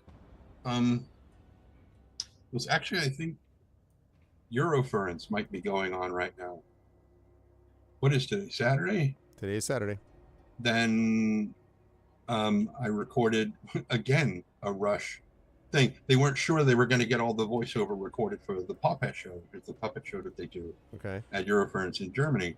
And they basically came to all of us voice actors and were like, okay, we think we've got a script. Can you guys record this like lightning fast? And I'm like, just send me the script. What do you want me to do? And they sent me the script, and it was like the chief. They wanted me to voice like the chief of some fire tribe or something. I couldn't quite understand what it was, and I'm like, okay, I don't quite understand it. And then like the next morning, it's like, wait, here's a rewrite. It'll make more sense. And I'm like, oh, he's a fire chief, like in a fire department. Okay.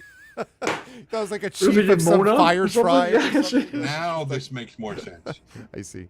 And so I recorded all my lines. I'm like, here, let me know if you need me to change anything. And within like 15 seconds, he was like, well, 15 seconds of listening to it, he was like, no, it's perfect. I'm like, I demand you give it back. I can do it better. Yeah. But apparently it's all done, and they got it all finished. And so that would have been performed tonight in Germany, and none of you are there. So I guess mine. Good luck to them. Yeah. Yeah.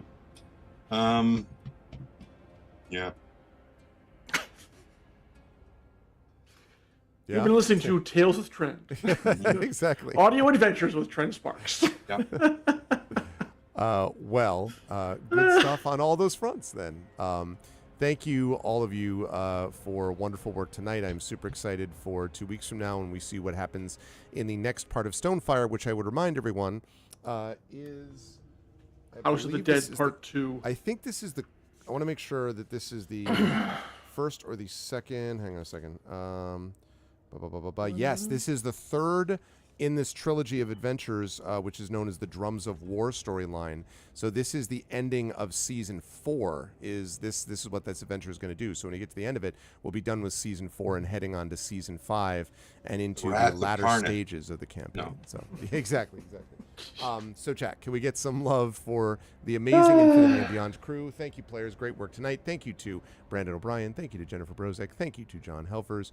We'll see Marie back with us in 2 weeks. And thank you to Trent Sparks as always. Also, congratulations again, Trent, on that sound booth. I'm really happy about that.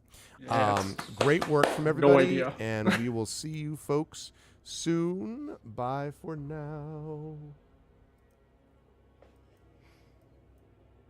All right. So, good stuff. That, everybody, is going to do it for tonight. I was really glad that we could get back in the saddle. Very combat heavy, as I suspected it would be based on what happened last time. But this sets up for what we're going to have in our next sessions as well, kind of setting up for this kind of a epic concluding series of things that we're looking for. So I am, I'm very, very excited to see how that all comes out from people as we go along here. As for me, I will be back to you folks on Tuesday when we will be playing on Tuesday the Patreon Field Chat Shows and Game of the Month, which is Songs of Conquest for this month. That'll be at noon Eastern, roughly between 12 and 12:30 p.m. Eastern. And then I'll be over at, if you were like, I want more tabletop D&D, I got you covered. Over on GOG.com's Twitch channel, we'll be doing with Pen and Pixels. I'll be playing more with my By the Dice Roll group as we continue with Ghosts of Saltmarsh. So that'll be happening at 4:15 p.m. Eastern. Then we'll be off Thursday. We'll be off on Wednesday. Thursday will be D&D with viewers, so we'll have even more of the tabletop D&D stuff, and you can play with me if you wish to do so. And then on Friday, it's Arvathon 2024. It is the subathon for this year. Again, we are very excited about this. I'll be playing Forgotten Realms Unlimited Adventures, The Realm. Again, the way this works is that there will be a set period of time starting on Friday night from 6 to 9 p.m. Eastern. But then if you're like, I want more of this game, I want more of our streaming, I want more of this fun and community and all that, then contributing with either subs or Patreon support will increase the timer. And I'll talk more again about that next week, about what specific times, what specific subs add how much time, up to a maximum of 1 a.m., at which point any additional subs will get rolled over to the next day for the playtime on that day as well. Unlimited Adventures with a set period of time, false advertising. It's true. So then at that point, the other thing is that the first 6 people who contribute tier 2 subs or $10 Patreon support will be able to name our characters. There will be 6 of them for Forgotten Realms Unlimited Adventures, The Realm. And then chat will be able to vote on what adventures we do. So we're going to start with a level 1 adventure, and we're going to be wandering around the map. And when we find a level 1 adventure there's a few to choose from, then we will do that adventure. Then we'll see how far our characters level up. And depending on what level they are, we'll take the next level range. We'll then have a choice again that we can make, and we'll go on that one as well. Yeah, exactly. Bodie McBoatface named characters. I reserve the right to veto character names that are inappropriate for the stream. So, like, if we get,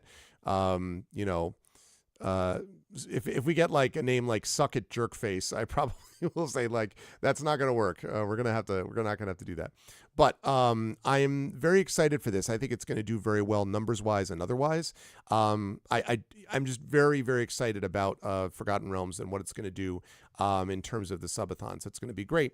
On Saturday, the subathon is going to continue, Arvathon 2024, but we will also have a special event that will be happening as a part of this in the middle of it. So we'll have Forgotten Realms most of the day Saturday, starting at noon and going all the way until midnight. But while we're doing that, in the middle, we will have a couple of hours there where we'll be doing another special event, which I'm not yet announcing yet, but I'll have the details of that soon. And you will like this too. It's going to be very cool. I am super excited for it. That'll be happening on Saturday. And then we move on to the rest of September and get ready for an October, which is going to be super busy. October is going to involve several bits of travel.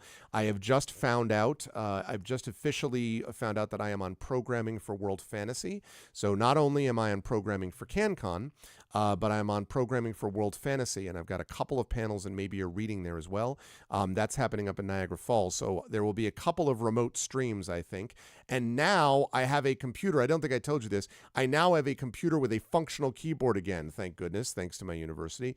So I'll be able to do a couple of remote streams when needed from those places as needed. So that's going to be a good time. And then after that, November and December is going to bring us some more awesome tabletop play, some awesome video game play. And of course, in December, we have the end of the year show. We have our special holiday stream with my family on Christmas. And we also have a Christmas Carol with the R vocalists. And we definitely will want to be around for that. So it's going to be a good time.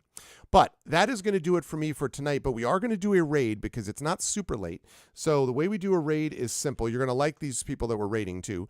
The Arvanauts have landed, followed by Twitch raid, lowercase Twitch, uppercase R, lowercase AID. Sub raid, sorry, you don't know what that means. That was silly. You wouldn't know what that is. This one, if you are a sub, do this. Arvany Hype, you can just cut and paste that. The Arvanauts have landed. Arvany Roar, Twitch Raid, Arvany Witch, Arvany Smug, Arvany Love, Arvany Blown, Arvany Sing, all the Arvanys. When you were brought over auto-magically to the person that we are going to be raiding in just a minute, it is good for them, good for their channel, and good for us. So please consider doing that because that would be lovely. Okay, and I think The only other thing I need to mention is if you liked what you saw and heard, please follow the channel. Please check out our YouTube at !ArvTube. We had a few people watching us over on YouTube. In fact, I have 2 people watching us right now on YouTube. So welcome, thank you, and please do subscribe over there and join us over on Twitch as well for more community involvement. That would be lovely. And that's again !ArvTube. !Arvcord is our Discord channel. You can hang out with the Arvanauts in between streams. Twitter !Arv tweets. Blue Sky !Arv Sky. Website for all this arvanelleron.com. And don't forget, we now have a new, if you want even more tabletop play, and why wouldn't you, Hearthglow, which is the podcast covering us after Return to the Forbidden Library and before Beyond the Forbidden Library. It is the search for the conspirator who was helping Vernon Richard try to escape justice. And so if you watch the videos before that describe sort of like from the Klein, the live events at the Klein, that will give you a sense of what those two are, like what those are all about. And then you can watch Hearthglow and you can continue the story with the amazing Carlos Hernandez, C.S. Ikuni, Zach Clay, and Adam Petrosinos. You can join them for all of that. It is a good time. That's Hearthglow. And also don't forget Gen GMs. We just put a new show out for Gen GMs with Zach Clay and myself as we do our GM's tips show that we're doing over there also. Thanks for spreading the word on those. Financially, !Arv Shop. That's the merchandise area. You can get shirts and swag for the best bad idea we've ever had. This crew that you just watched. You can also check out the stuff for and other merchandise for that. You can also check out the Patreon. Is that after Generation A? What's up, Dragonspear? Nope, not quite. !Arv That's the Patreon right there. We're going to be pushing that during the subathon next week as well. Really the financial backbone of the channel. You can get cool stuff for yourself, including inspirations to help our players and cool stuff for the channel. And they used up a lot of things, so they may need inspirations from people in a couple weeks. We will see. Subbing to the channel, as several of you did tonight, also really helpful, of course. You can use those custom sub badges and emotes here, there, and everywhere across Twitch. And if you support at a high enough tier, can also get inspirations to help our players. And that's exactly right, Tim. Exactly right. You got it. In fact, because you're a sub, you can actually do some of those other Arvanese if you wish, because you're a sub as well. So let me see, blah, blah, blah, blah, blah. Oh, yes. So support the Patreon also, and subbing, as I mentioned. !Icarus, my graphic novel from Mathis Arts.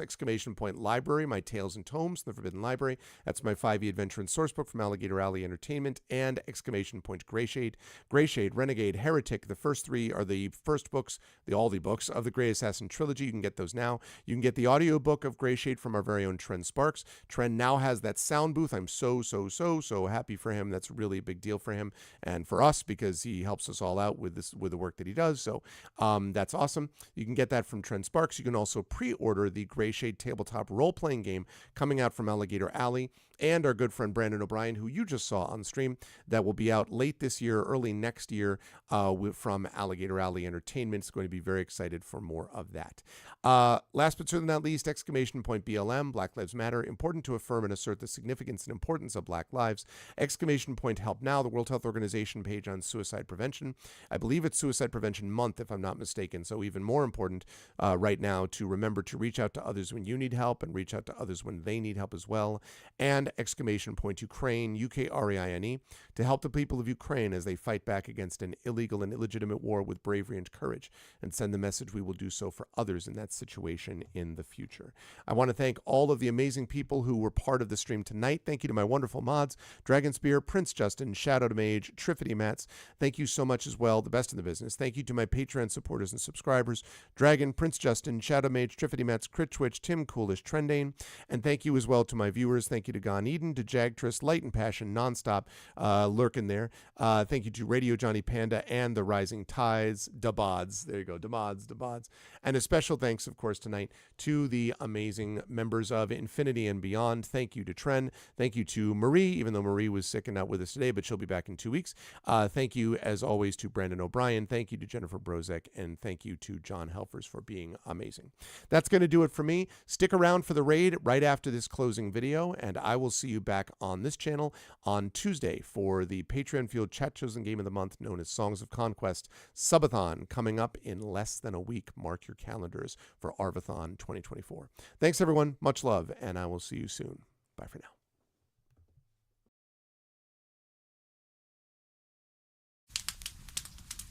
Most folks in Eberron live their lives hoping to survive and protect the ones they care about the most. A few do that and more, trying to help those around them, even the ones they don't know. But only one group does all that when no one else can. The King's Citadel. The ones who do the job no one else can do. Eberron, the Shield.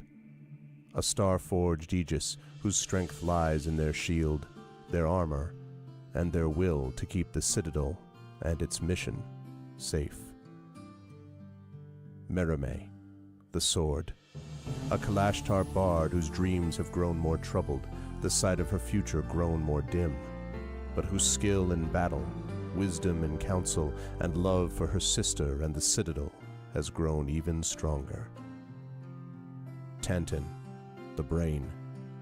A dragon-marked human artificer whose jovial demeanor conceals a deep curiosity, razor-sharp intellect, and long memory, with knowledge of what he did for the last war and what he can or must do for the next one.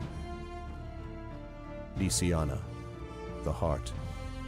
A dragon-marked halfling healer whose love for her sister is matched only by her desire to help and heal the members of the Citadel, even as the threats they face grow stronger and stranger, and even if she herself can't know where the next path might lead. Rowan, the Wild Card. A human wild magic sorcerer who's played a dangerous game for most of his life.